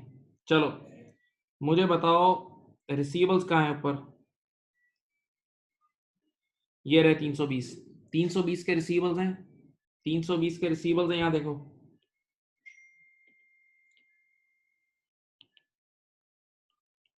और इसका 5% ले लो, 16 आया। यहाँ लिख देंगे दिस ईयर अलाउंस 16 आ गया, दिस ईयर अलाउंस कितना आ गया? 16 आ गया। अब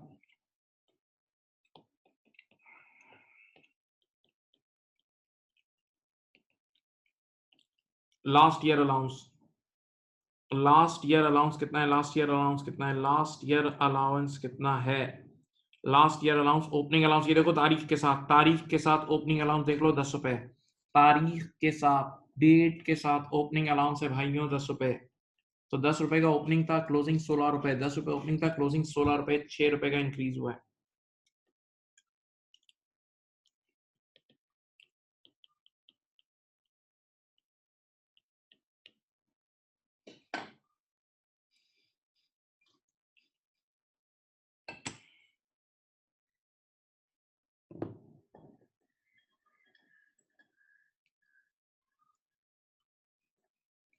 सर एक्रूड इंटरेस्ट और इंटरेस्ट पेबल एक ही चीज है जी? यस।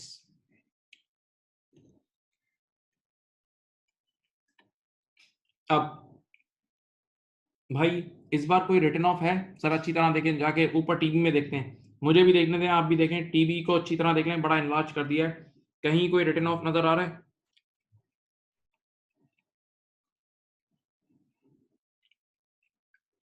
नहीं है, मुझे तो नजर नहीं आ रहा। रिटर्न ऑफ नहीं है ना, तो इस बार अलाउंस ही है बस।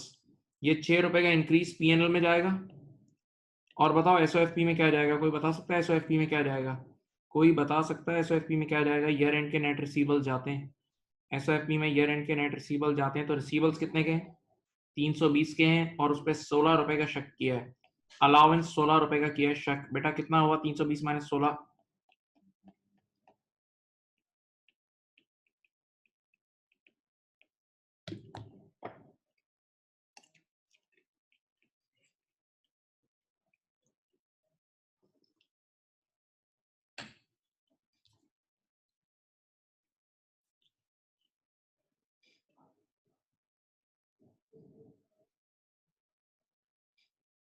हाँ भाई, देख लो, कॉपी कर लो, कॉपी कर लो, कॉपी कर लो, देख लो।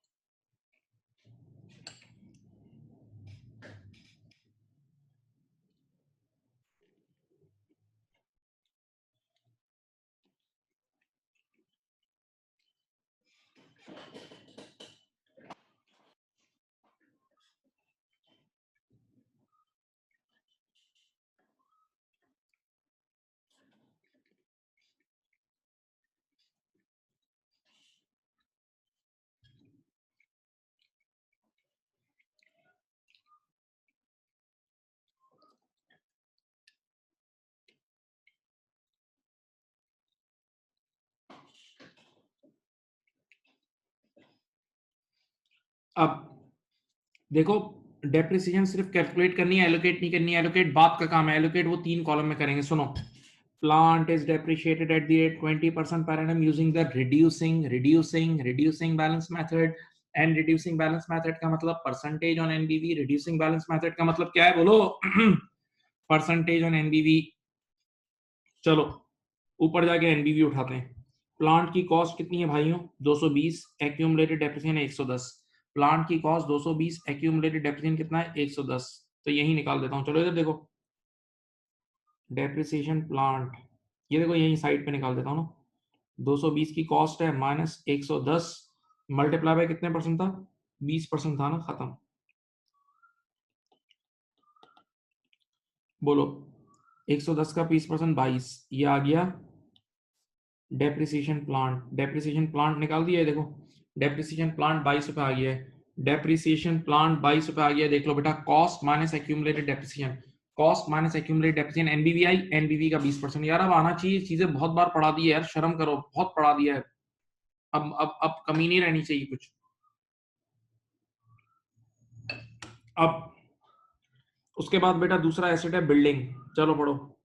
Buildings are depreciated at 5% per annum on their original cost, percentage on cost, percentage on cost, percentage on cost, straight line। आजा आजा आजा। चलो, बिल्डिंग की कॉस्ट कितनी है? बिल्डिंग की कॉस्ट है 740। डेप्रिसिएशन बिल्डिंग यहां निकाल देता हूं। 740 का 5%, यही था ना, 5% था ना। 740 का 5% कितना होता है? आधा करो उसको, 74 का आधा होता है 37। ये रही बिल्डिंग की डेप्रिसिएशन भी आ गई बेटा, प्लांट की डेप्रिसिएशन भी आ गई, बिल्डिंग की भी आ गई, प्लांट की भी आ गई, बिल्डिंग की भी आ गई। सही है। अच्छा, depreciation expense for the year की छोटी सी बेबी सी डबल एंट्री बना दूं। इसकी डबल एंट्री बनती है depreciation expense debit, accumulated depreciation credit, depreciation expense debit, accumulated depreciation credit. याद है? तो बस इनकी अपनी अपनी एक्यूमुलेटेड डेप्रिसिएशन को बढ़ा दो भाई। ये 22 रुपए से ये बढ़ जाएगी, 22 रुपए से ये बढ़ जाएगी। और बिल्डिंग की एक्यूमुलेटेड डेप्रिसिएशन पहले 60 थी, वो अब 37 से बढ़ेगी, वो 37 से बढ़ जाएगी। सही है। ये दोनों को यहाँ बढ़ा दिया ताकि बैलेंस शीट बनाना आसान हो जाए, ताकि बैलेंस शीट बनाना आसान हो जाए। कॉपी कर सकते हो, कॉपी कर सकते हो।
कर लिया? हेलो, एक मिनट ना, स्क्रीन को कनेक्ट करना है मुझे वापस। वेट।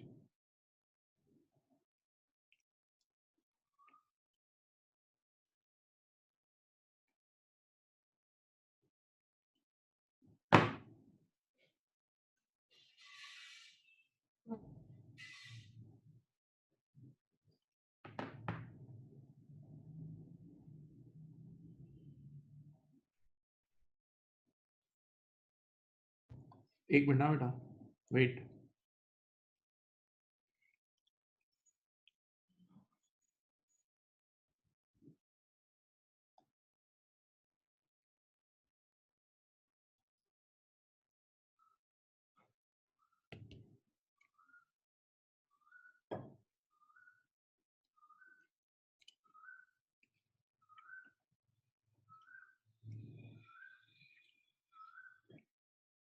चलो इधर देख लो, स्क्रीन आ गई। अब देखते हैं कुछ बचा है नीचे। अब गिवन इनकम टैक्स छोड़ दो, इनकम टैक्स तो पीबीटी के बाद आता है, वो तो अभी आएगा भी नहीं। बस अब हम रेडी हैं, हम रेडी हैं वो 3 कॉलम बनाने के लिए भाई, हम रेडी हैं। हिम्मत करो, देखो चीजें हो जाएंगी, यही क्लास में हो जाएंगी। हम रेडी हैं 3 कॉलम बनाने के लिए। चलो 3 कॉलम कौन कौन से हैं? कॉस्ट ऑफ सेल, डिस्ट्रीब्यूशन और एडमिन। ये रहा, ये देखो।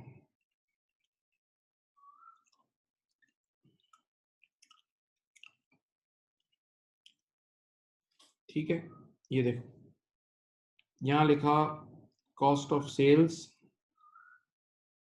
डिस्ट्रीब्यूशन कॉस्ट और एडमिन। चलो बात सुनो बेटा, अब सीधी सीधी बात है, आप लोग क्या चाहिए होगा? टीबी का टॉप, टीबी का टॉप चाहिए होगा। मैं भी टीबी का टॉप खोल के बैठ रहा हूँ, मैं भी टीबी का टॉप आपके सामने खोल के बैठ रहा हूँ।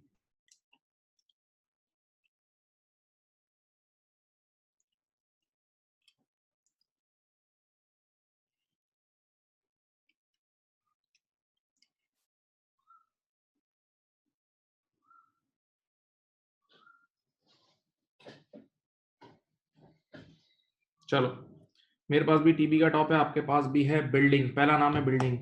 बिल्डिंग डेप्रिशिएट होती है? जी बिल्कुल होती है। आइए आइए देखें, क्या बिल्डिंग डेप्रिशिएट होती है? जी बिल्कुल होती है। देखो बिल्डिंग की डेप्रिसिएशन यहाँ लिख रहा हूँ, डेप्रिसिएशन बिल्डिंग।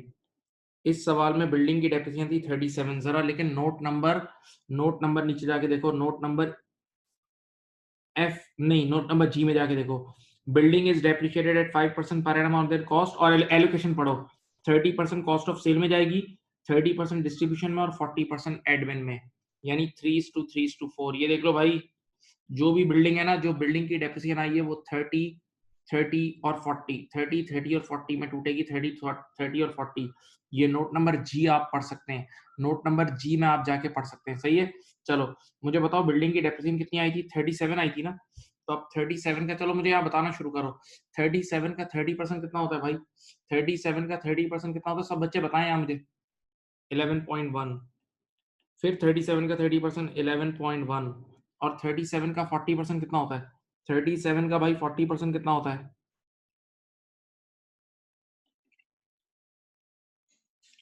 37 का 40% 14.8। ठीक है, बिल्डिंग की डेप्रिसिएशन तो हो गई। अगला नाम होगा डेप्रिसिएशन, ऐसे ही अपनी तरफ से बोल रहा हूँ, अगला नाम होगा डेप्रिसिएशन प्लांट। अगला एसेट है प्लांट। सही है। नोट नंबर एफ से रिजू करें, नोट नंबर एफ से रिजू करें। कह रहा है कि शुड बी चार्ज, पूरा का पूरा कॉस्ट ऑफ सेल में जाएगा, पूरा का पूरा cost of depreciation plant. Depreciation plant कितनी आई थी? मेरे ख्याल से आई थी ये, प्लांट की डेप्रिसिएशन कितनी आई थी भाई? 22 रुपए। 22 रुपए पूरी की पूरी कॉस्ट ऑफ सेल में जाएगी। 22 रुपए पूरी की पूरी कॉस्ट ऑफ सेल में जाएगी। सही है। ये अपनी तरफ से नहीं कर रहा हूँ, जो बोल रहा है वो कर रहा हूँ, जो वो बोल रहा है मैं मान रहा हूँ। नीचे नोट्स में लिखा हुआ है ये सब, क्वेश्चन सामने होना चाहिए प्लीज। नाउ नेक्स्ट, अगला नाम है लैंड। लैंड डेप्रिशिएट नहीं होता, लैंड खुद बैलेंस शीट के आइटम है, एसेट बैलेंस शीट के आइटम है, और वो डेप्रिशिएट भी नहीं होता। छोड़ दो। अगला नाम है बैंक बैलेंस। मेरे प्यारे बच्चों, बैंक बैलेंस भी बैलेंस शीट की आइटम है, एसओएफपी की आइटम है, या इनकम स्टेटमेंट में नहीं आएगा। फिर बेटा अगली चीज है रेवेन्यू। रेवेन्यू से मुराद sales revenue. Sales revenue income statement के टॉप पे आता है, वो कोई खर्चा नहीं है मेरे बच्चों, वो कोई खर्चा नहीं है। सही है। अब अगला नाम है परचेसेस। अगला नाम है परचेसेस। परचेसेस, परचेसेस कितना है? 1105। जी कॉस्ट ऑफ सेल में ऐड हो जाएगा। परचेसेस 1105 कॉस्ट ऑफ सेल में ऐड हो जाएगा। सही है, चुपचाप। उसके बाद अगला नाम है डिस्काउंट रिसीव। अब डिस्काउंट रिसीव जो है ना, मेरी तरफ देखें, डिस्काउंट रिसीव मेरे बच्चों, वैसे अगर वो खामोश होता है तो कॉस्ट ऑफ सेल में डाल दो, लेकिन इस बार उसने खुद एड्रेस बताया हुआ है। जाओ जरा क्वेश्चन के पहले नोट नंबर 1 में जाओ, उसने खुद कोई एड्रेस बताया हुआ होगा। देखो उसने एड्रेस बताया हुआ है। नोट नंबर बी में जाओ, नोट नंबर बी में वो कह रहा है डिस्काउंट रिसीव एडमिन में डाल दो। उसने खुद बोला है तो मैं उसकी बात मान रहा हूँ। ठीक है। और डिस्काउंट रिसीव अदर इनकम है, डिस्काउंट रिसीव अदर इनकम है तो यहाँ नेगेटिव में आएगी। डिस्काउंट रिसीव यहाँ नेगेटिव में आएगा। नेगेटिव में कितना है? डिस्काउंट रिसीव है कितना भाई? 90 रुपीज का। 90 रुपीज का नेगेटिव में जाएगा, क्योंकि इनकम है ना, तो इनकम खर्चे को कम कर देती है, इनकम खर्चे को कम कर देती है, खर्चा नेट ऑफ हो जाता है, याद रखना उसके सामने। सही। Then return inward. Return inward income statement में अलग से टॉप पे आता है, सेल्स के नीचे। सेल्स के नीचे सेल रिटर्न आता है, छोड़ दो। सेल्स के नीचे सेल्स रिटर्न अलग से आता है, छोड़ दीजिए। देन उसके बाद वेजेस, हाँ भाई वेजेस यहाँ आएगा। वेजेस को देखते हैं किस तरह कहाँ कहाँ जाएगा। देखो भाई वेजेस के लिए उसने बोला हुआ है 40, 25 एंड 35, जाके चेक कर लो। नोट नंबर बी चेक कर लो, सब नोट नंबर बी चेक कर लो। वेजेस जाके 40, 25 एंड 35, 40, 25 एंड 35। जरा देखते हैं वेजेस है कितनी। जरा देखो जाके ऊपर वेजेस है कितनी, 180 की। वेजेस है 180 की। चलो भाई कोई एक बच्चा 180 पे 40% अप्लाई करे। कोई एक बच्चा 180 पे 40% अप्लाई करके दे, कितना होता है 180 का 40% लो, 72। 180 का 25% लो, 180 का 25% मेरे ख्याल से 45 आता है। और 180 का 35% ले लो, 180 का 35% ले लो भाई, 63। गुड, ये देखो डिवाइड कर दिया वेजेस। अगला नाम है एनर्जी एक्सपेंसेस। अगला नाम है एनर्जी एक्सपेंसेस। अगर तुम्हें थोड़ा सा याद हो, अगर तुम्हें याद हो तो एनर्जी एक्सपेंसेस कितने गिवन है ऊपर, 105 गिवन है और 15 रुपए का एक रूट था। एनर्जी एक्सपेंसेस वैसे 105 गिवन है, 15 रुपए का एक रूट भी था। तो 105 और 15, 105 और 15 120 हो गया, 120 एलोकेट होगा। अब नीचे जाके नोट नंबर बी में इसकी परसेंटेज पढ़ो, 40, 20, 40, 40, 20, 40, ये इसकी परसेंटेज है। बेटा एनर्जी एक्सपेंसेस की नीचे जाके परसेंटेज पढ़ लो, 4:2:4, 40, 20, 40। अब एनर्जी एक्सपेंसेस हैं कितने के, 120 के हैं। एनर्जी एक्सपेंसेस 120 के हैं। 120 का 40% 48, 120 का 20% 24, 120 का 40% अगेन 48। सही है, ये देख लें, ये देख लें, एनर्जी एक्सपेंसेस हो गए। अब आ गया इन्वेंट्री, तारीख के साथ ओपनिंग इन्वेंट्री। देख लो इन्वेंट्री के आगे 1 नवंबर की डेट लिखी हुई है, ओपनिंग स्टॉक है।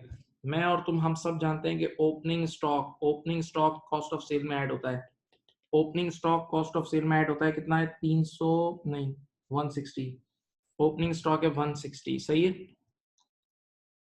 अगला नाम है ट्रेड पेबल। ट्रेड पेबल मेरे बच्चों, ट्रेड पेबल मेरे बच्चों बैलेंस शीट की आइटम है।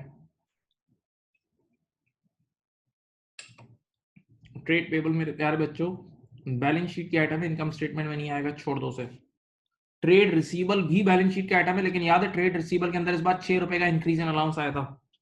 6 रुपए का इंक्रीज इन अलाउंस आया था, यानी बेड डेट की दुनिया का 6 रुपए का एक्सपेंस था। तो बेड डेट की दुनिया का एक्सपेंस कहाँ जाता है, एडमिन में लिखा हुआ भी है, जाके देख लेना। बेड डेट की दुनिया से रिलेटेड एक्सपेंस जाते हैं एडमिन में। फिर मजीद एडमिन एक्सपेंसेस कितने गिवन है, 80 के। मजीद एडमिन एक्सपेंसेस आपके पास गिवन है 80 के, खुद मुंह से कह रहा है एडमिन एक्सपेंस, तो यहां जाएगा, एडमिन में जाएगा। मजीद एडमिन एक्सपेंसेस गिवन है 80 रुपए के। अलाउंस फॉर वो कर लिया, अलाउंस अलाउंस फॉर रिसीवर हमने कर लिया है। फिर अगला नाम है डायरेक्टर रिम्यूनरेशन। डायरेक्टर रिम्यूनरेशन वैसे 70 की है, डायरेक्टर रिम्यूनरेशन 70 की, देखते हैं नीचे जाके कहाँ आ रही है। डायरेक्टर रिम्यूनरेशन पूरी की पूरी, डायरेक्टर रिम्यूनरेशन पूरी की पूरी जा रही है एडमिन में। डायरेक्टर्स रिम्यूनरेशन पूरी की पूरी 70 है ना, उसने बोला हुआ है, देखो नोट नंबर बी में, पूरी की पूरी 70 एडमिन में जा रही है। भाई आप लोग क्वेश्चन सामने रखना प्लीज, अल्लाह के लिए आप लोग क्वेश्चन सामने रखना, वरना जुल्म हो जाएगा आप लोगों के साथ, बहुत बड़ा जुल्म हो जाएगा। क्वेश्चन एक तरफ सामने अलग से होना चाहिए, जो जिस तरह मेरे सामने आपके सामने भी होना चाहिए प्लीज। हाँ, फिर रिटेन अर्निंग सोशी की चीज है, अगर सोशी नहीं है तो बैलेंस शीट में जाएगी। लोन नोट्स बैलेंस शीट में जाते हैं, और इनकम स्टेटमेंट में जो नंबर जाता है वो अभी काम का नहीं है, पीबीआईटी के बाद जाता है। इस सवाल में अल्लाह का शुक्र है काफी देर बाद डिविडेंड्स पेड आए, ऑर्डिनरी डिविडेंड्स पेड आए। डिविडेंड सिर्फ डिविडेंड पेड का मतलब ऑर्डिनरी डिविडेंड पेड सोशी में से लेस होते हैं। ऑर्डिनरी डिविडेंड पेड सोशी में से रिटेन अर्निंग में से लेस होते हैं, सोशी में से रिटेन अर्निंग में से लेस होते हैं। शेयर प्रीमियम भी सोशी की आइटम है, शेयर प्रीमियम भी सोशी की आइटम है, छोड़ दो। अच्छा भाई, बच्चे ने कहा यार ये तो सारी चीजें हो गई, मैंने कहा हाँ सब हो गई, एक चीज रह गई, ये closing stock. Note note number A में जाके क्लोजिंग स्टॉक को सही कर लो। नोट नंबर ए में जाके क्लोजिंग स्टॉक को पोस्ट कर दो, कितना है बेटा 75। Closing stock cost of sale से लेस होता है। चलो भाई अल्हम्दुलिल्लाह हो गया। चलो कोई एक प्यारा सा बच्चा मुझे सही कैलकुलेशन करके बताए, चलो कितना कितना है, कॉस्ट ऑफ सेल कितनी है, 1343.1,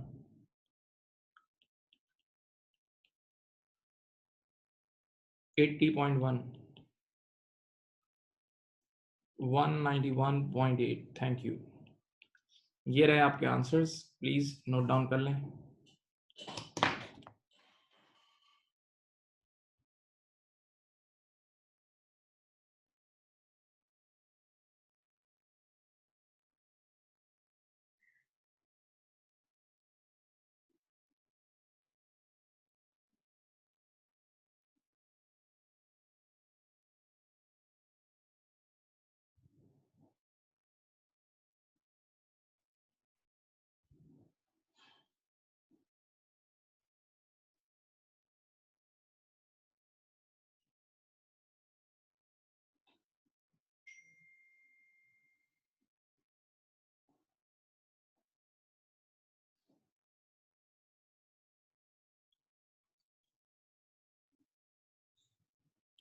बेटा कॉपी कर लें।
कर लिया भाई?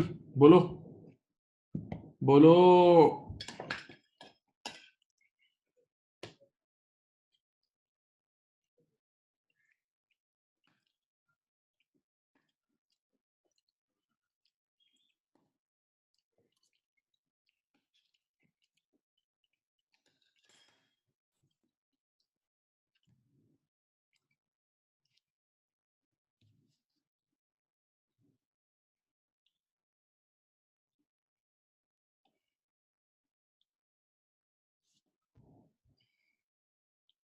हो गया? बोलो भाई। सुन flight.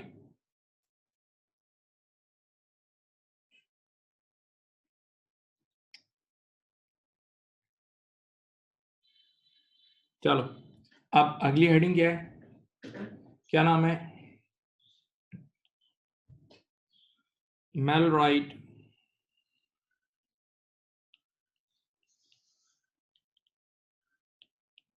P&L for the year ended. Year and क्या था बोलो?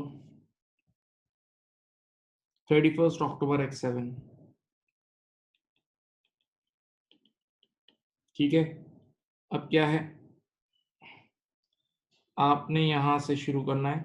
सबसे पहले आप लिखेंगे सेल्स रेवेन्यू, सेल्स रेवेन्यू। चलो ट्रायल बैलेंस के टॉप पे जाएं, ट्रायल बैलेंस में जाएं, सेल्स रेवेन्यू पिक करें, ट्रायल बैलेंस में जाएं, चलें सेल्स रेवेन्यू पिक करें। कितना था भाई ट्रायल बैलेंस में? सेल्स रेवेन्यू था, एक सेकंड होल्ड,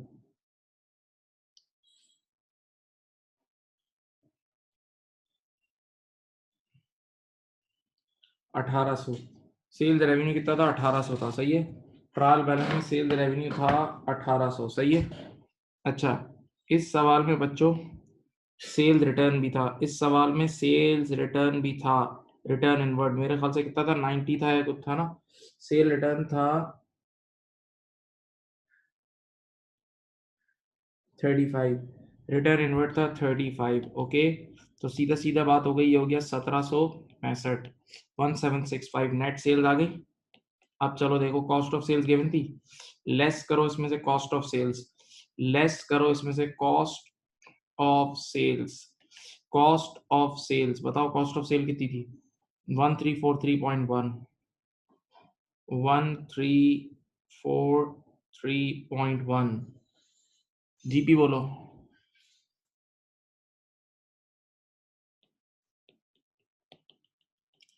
421.9। ओके, अब दो खर्चे लेस होंगे इसमें से, एक लेस होता है डिस्ट्रीब्यूशन कॉस्ट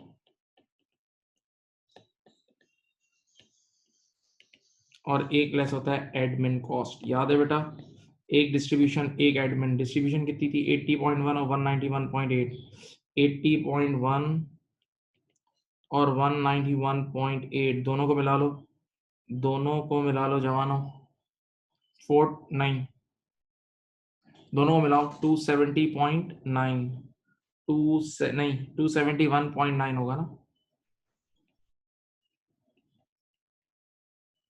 271.9, 271.9। ठीक है, चलो बेटा पीबीआईटी बताओ कितना आया? पीबीआईटी 150 आया। अब इस सवाल का interest expense less loan note का इंटरेस्ट निकलवा चुका हूँ। लोन नोट का इंटरेस्ट था इस बार 50 का 5%, जाके देख लो, 50 का 10%, सॉरी 5 रुपए का इंटरेस्ट था, बस 5 रुपए का इंटरेस्ट था। और इस सवाल में कोई प्रेफरेंस डिविडेंड नहीं है, देख लें सवाल में कोई प्रेफरेंस डिविडेंड नहीं है, तो ये आ गया आपके पास पीबीटी। पीबीटी आया 145। और जाके सवाल का आखिरी नोट पढ़ लो, टैक्सेशन कितना है, टैक्स एक्सपेंस कितना है, जाओ मिल जाएगा। सवाल के आखिरी नोट में तुम्हें टैक्स एक्सपेंस मिल जाएगा, टैक्स एक्सपेंस मिलेगा मेरे ख्याल से 45 का। तो 100 रुपए का प्रॉफिट आफ्टर टैक्स आ गया, 100 रुपए का प्रॉफिट आफ्टर टैक्स आ गया। मैं अब इस सवाल में पूरा ओसीआई वाला काम नहीं कर रहा क्योंकि है ही नहीं, इस सवाल में ओसीआई वगैरह है ही नहीं, इस सवाल में ओसीआई वगैरह है ही नहीं, है ही नहीं, है ही नहीं, इस सवाल में ओसीआई वगैरह है ही नहीं, याद है, तो वो करने की जरूरत भी नहीं है।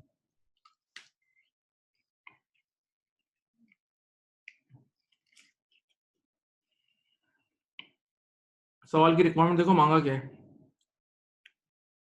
बस देखो इधर देखो, प्रॉफिट एंड लॉस निकालना है, एक प्रॉफिट एंड लॉस निकालना है और एक एसओएफपी बनानी है, एक प्रॉफिट एंड लॉस और एक एसओएफपी, प्रॉफिट एंड लॉस और एसओएफपी, प्रॉफिट एंड लॉस और एसओएफपी। मैं एसओएफपी की एक साइड अगर बोलते हो तो बना देता हूं तुम्हारी मोहब्बत में, एसओएफपी की एक साइड सिर्फ आप लोगों की मोहब्बत में बना देता हूं, चलो।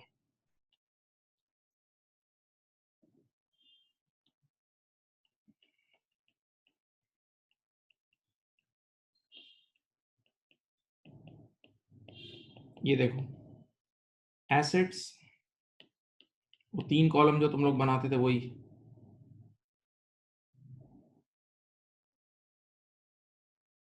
एक एक तरफ कॉस्ट आती थी, एक तरफ अक्यूमुलेटेड डेप्रिसिएशन और एएनबीवी, सही है। एक एसेट है इस सवाल में लैंड, एक है बिल्डिंग, एक था मेरे ख्याल से प्लांट, सही है। अब चलो देखते हैं, जाओ उठाओ ऊपर जाके चीजें उठाओ, आ जाओ भाई, आ जाओ आ जाओ, आसान है यार, अब क्या डरना। जमीन की कॉस्ट थी 200, 235, जमीन की कॉस्ट है 235 और जमीन कभी भी डेप्रिशिएट नहीं होती, जमीन कभी भी डेप्रिशिएट नहीं होती, सही है। बिल्डिंग की कॉस्ट है 740, ठीक है, और प्लांट की कॉस्ट है 220। ये सारी कॉस्ट लिख दी। अब सुनो यार, अब 5वीं बार तुम कर रहे हो। बिल्डिंग की ईयर के स्टार्टिंग की एक्यूमुलेटेड डेप्रिसिएशन थी 60, बिल्डिंग की ईयर के स्टार्टिंग की एक्यूमुलेटेड डेप्रिसिएशन थी 60 और वो 37 से और डेप्रिशिएट हुई थी इस साल। बिल्डिंग की ईयर के स्टार्टिंग की एक्यूमुलेटेड डेप्रिसिएशन थी 60 और वो 37 से और डेप्रिशिएट हुई थी। 60 प्लस 37 97, सही है। बताओ 740 में से 97 लेस करो, 720 में से 97 लेस करो,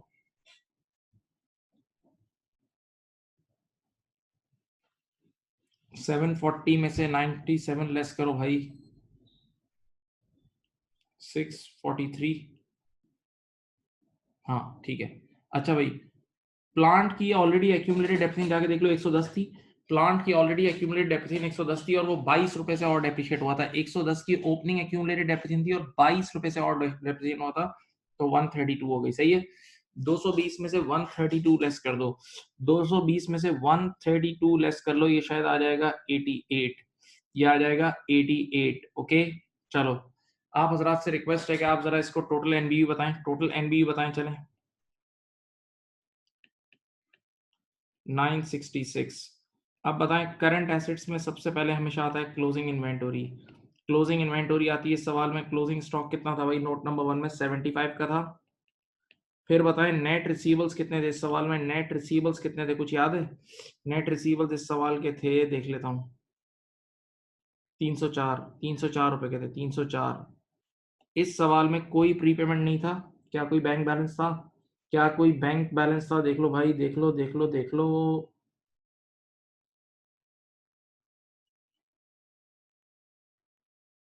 कोई बैंक बैलेंस है? मुझे तो नजर नहीं आ रहा। हाँ है, लेकिन बैंक बैलेंस क्रेडिट साइड पे है। बैंक बैलेंस क्रेडिट साइड पे तो ओवरड्रॉन है, ओवरड्रॉन है, छोड़ दो भाई, यही दो एसेट्स हैं, बस बस बस बस बस बस। चलो, कितना आया? 304 और 75, 379। बेटा टोटल एसेट्स बता दो, टोटल एसेट्स बता दो, टोटल एसेट्स बता दो।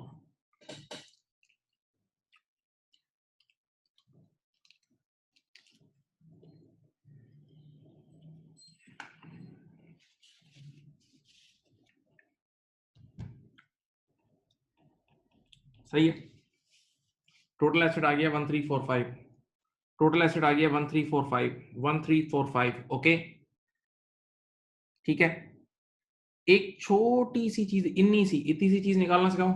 देखो, अभी मैंने थोड़ी देर पहले एक ट्रेनिंग दी थी, ये अगर ओपनिंग रिटेन अर्निंग है, देखो ये ओपनिंग रिटेन अर्निंग है, इतना तुम्हें प्रॉफिट हुआ है। लेकिन अगर तुम कुछ अमाउंट घर लेके चले गए डिविडेंड की फॉर्म में, डिविडेंड की फॉर्म में घर लेके चले गए, तो क्लोजिंग रिटेन अर्निंग फिर ये बचेगी ना,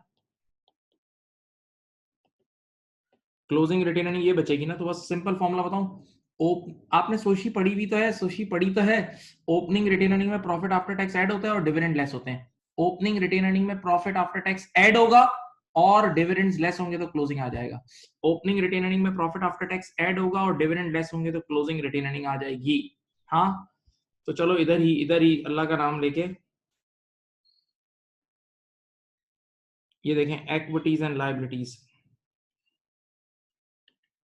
इक्विटीज एंड लायबिलिटीज इसी के नीचे बना देता हूं।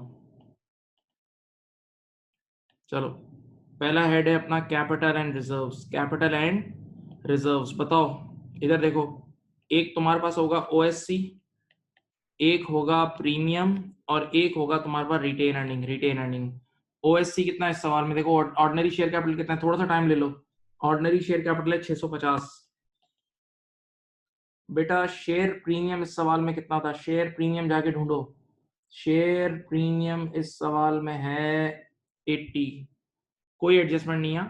अच्छा, retained earning, retain earning opening कितनी है, रिटेन अर्निंग ओपनिंग है 130, रिटेन अर्निंग ओपनिंग है 130। देखो इसको सीखो, 130 की ओपनिंग रिटेन अर्निंग है, प्लस प्रॉफिट कितना हुआ, ये देखो ये देखो ये देखो, प्रॉफिट जो भी हुआ है वो जाके यहाँ ऐड हो जाएगा। प्रॉफिट 100 रुपए का हुआ था और ऑर्डिनरी डिविडेंड है 30 रुपए के, देख लो ऑर्डिनरी डिविडेंड है 30 रुपए के, 30 रुपए बांट दिए, 30 रुपए बांट दिए, तो कितने बचे, 200। बताओ तुम्हारा इक्विटी का पैकेट कितना बना, तुम्हारा इक्विटी का पैकेट कितने का बना, 850 एक हो गया और 80, 930 930 रुपए का तुम्हारा इक्विटी का पैकेट है। हाँ डिविडेंड लेस किए मैंने, डिविडेंड लेस किए हैं, डिविडेंड रिटेन अर्निंग में से लेस किए हैं बेटा, देख लो ये रहे डिविडेंड मेरे बच्चों, ये रहे डिविडेंड, डिविडेंड मैंने लेस कर दिए हैं। सही है, जैसे सोशी में लेस करते थे, अब सोशी अलग से बनाने को नहीं बोल रहा, तो यहीं से मैं करवा रहा हूँ। अब नॉन करंट लायबिलिटी एक ही है, शायद नॉन करंट लायबिलिटी क्वेश्चन में एक ही है, वो थी कितनी, 10% लोन नोट, 10% लोन नोट, मेरे ख्याल से 50 रुपए का लोन था, 50 रुपए का लोन था। और बेटा करंट लायबिलिटी है आपके पास, करंट लायबिलिटीज में होगा ट्रेड पेबल होगा, ट्रेड पेबल होगा बेटा। हाँ, एक एक्रूड इनवॉइस थी, एक याद है, एक आपके पास इनकम टैक्स है, याद है, और एक आपके पास होगा bank overdraft OD. Okay, OD. Trade payable देखते हैं कितना है। ट्रेड पेबल आपको अल्लाह खुश रखे है 250 का, ट्रेड पेबल है 250 का। एक्रूड इनवॉइस थी 15 रुपए की, इनकम टैक्स था 45 का, बैंक ओवरड्राफ्ट था, बैंक बैलेंस था 50 रुपए का। चलो भाई, अल्लाह का नाम लेके अल्लाह करे बैलेंस हो जाए भाई, चलो करो।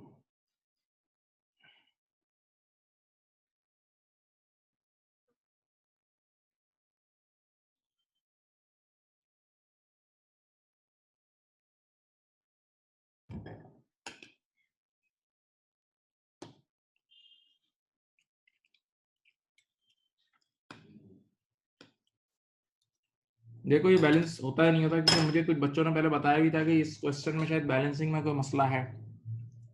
1340 आ रहा है, 5 रुपए का मसला आ रहा है भाई। हाँ सॉरी, एक चीज भूल गया मैं, एक्रूड इंटरेस्ट, याद है क्वेश्चन में लिखा था इंटरेस्ट भी एक्रूड है ईयर एंड पे, मैं भूल गया हूँ। एक्रूड इंटरेस्ट याद है, एक्रूड इंटरेस्ट 5 रुपए का। इंटरेस्ट की मैंने ऊपर अभी दिखाता हूँ, ये देखो एंट्री बनाई थी ना, ये देखो बच्चों, ये वाली एंट्री देखो, ये देखो, ये देखो, ये एक्रूड इंटरेस्ट की एंट्री याद है, ये देख लो। तो 5 रुपए का एक्रूड इंटरेस्ट, 5 रुपए का एक्रूड इंटरेस्ट हो गया बैलेंस, अल्लाह का करम है। 1345, चलो भाई बिस्मिल्लाह। अब हो गया बैलेंस, हो गया, मुबारक हो भाई, मुबारक तो दे दो यार, मुबारक दे दो अल्लाह के लिए यार। पहले ऊपर से कॉपी करना शुरू करो, पहले ये कॉपी करोगे आप लोग, पहले ये कॉपी करोगे।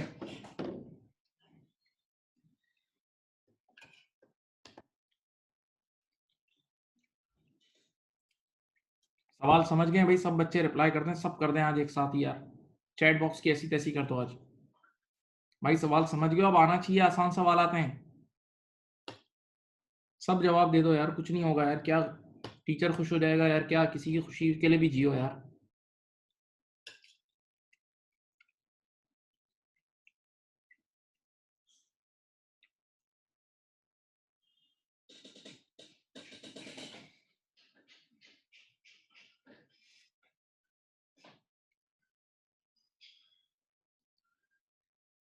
बस बस यार, अब देखो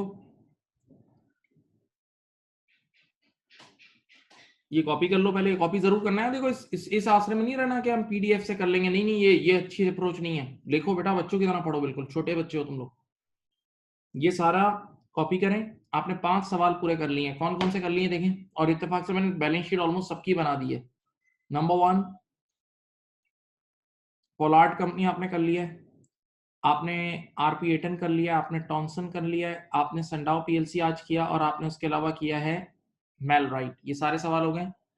अब मैं इसके बाद एक और सवाल, एक और क्लास लूंगा, छोटे छोटे कुछ मसले रह गए कंपनी अकाउंट्स के, जैसे टैक्स का एक मसला रह गया है, एक थोड़ी थ्योरी रह गई है, थोड़ा redeemable irredeemable share preference share का मसला रह गया है, वो सब दो दो छोटी छोटी बातें बतानी है। फिर मैं आप लोगों को, वैसे मैंने एग्जाम किट भेज दी है, एग्जाम किट बीपीपी कैपलन वाली दोनों की कटिंग्स मैंने आपको भेज दी है मेरे बच्चों, तो वो आपने फिर एग्जाम किट भी शुरू करनी है, यानी कल के बाद। इवन मैं खुद भी एग्जाम किट की भी क्लास दूंगा, मैंने भी एग्जाम किट की क्लास लेनी है, ठीक है। लेकिन आप लोगों को भी थोड़ा बहुत असाइनमेंट मिलेगा, तो थोड़ा सा आप लोग भी करें, काफी सारा तो करा दिया, देखो खुद से नहीं करोगे तो आप सब जानते हैं, इस क्लास में बच्चे बैठे हुए हैं वो जानते हैं कि जब खुद से करते हो तो उसका बेनिफिट अलग ही होता है। ये आप लोगों ने इतना कॉपी कर लिया भाई? तो मैं स्क्रॉल डाउन कर दूं?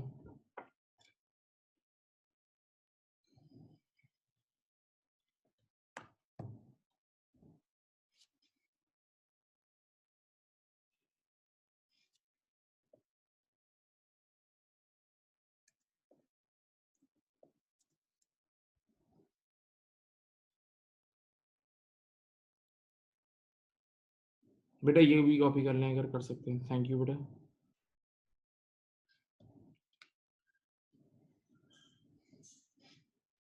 बस अब ये कॉपी कर लें, इसके बाद मैं कुछ पढ़ाऊंगा नहीं, ये कॉपी कर लें बस, और कुछ नहीं पढ़ा रहा।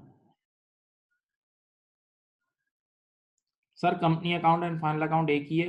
नहीं, कंपनी अकाउंट के अंदर फाइनल अकाउंट पढ़ाया जाता है। कंपनी अकाउंट में थ्योरी वगैरह सब थी ना, राइट इशू, बोनस इशू, ये सब।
चलो भाई, कर लिया?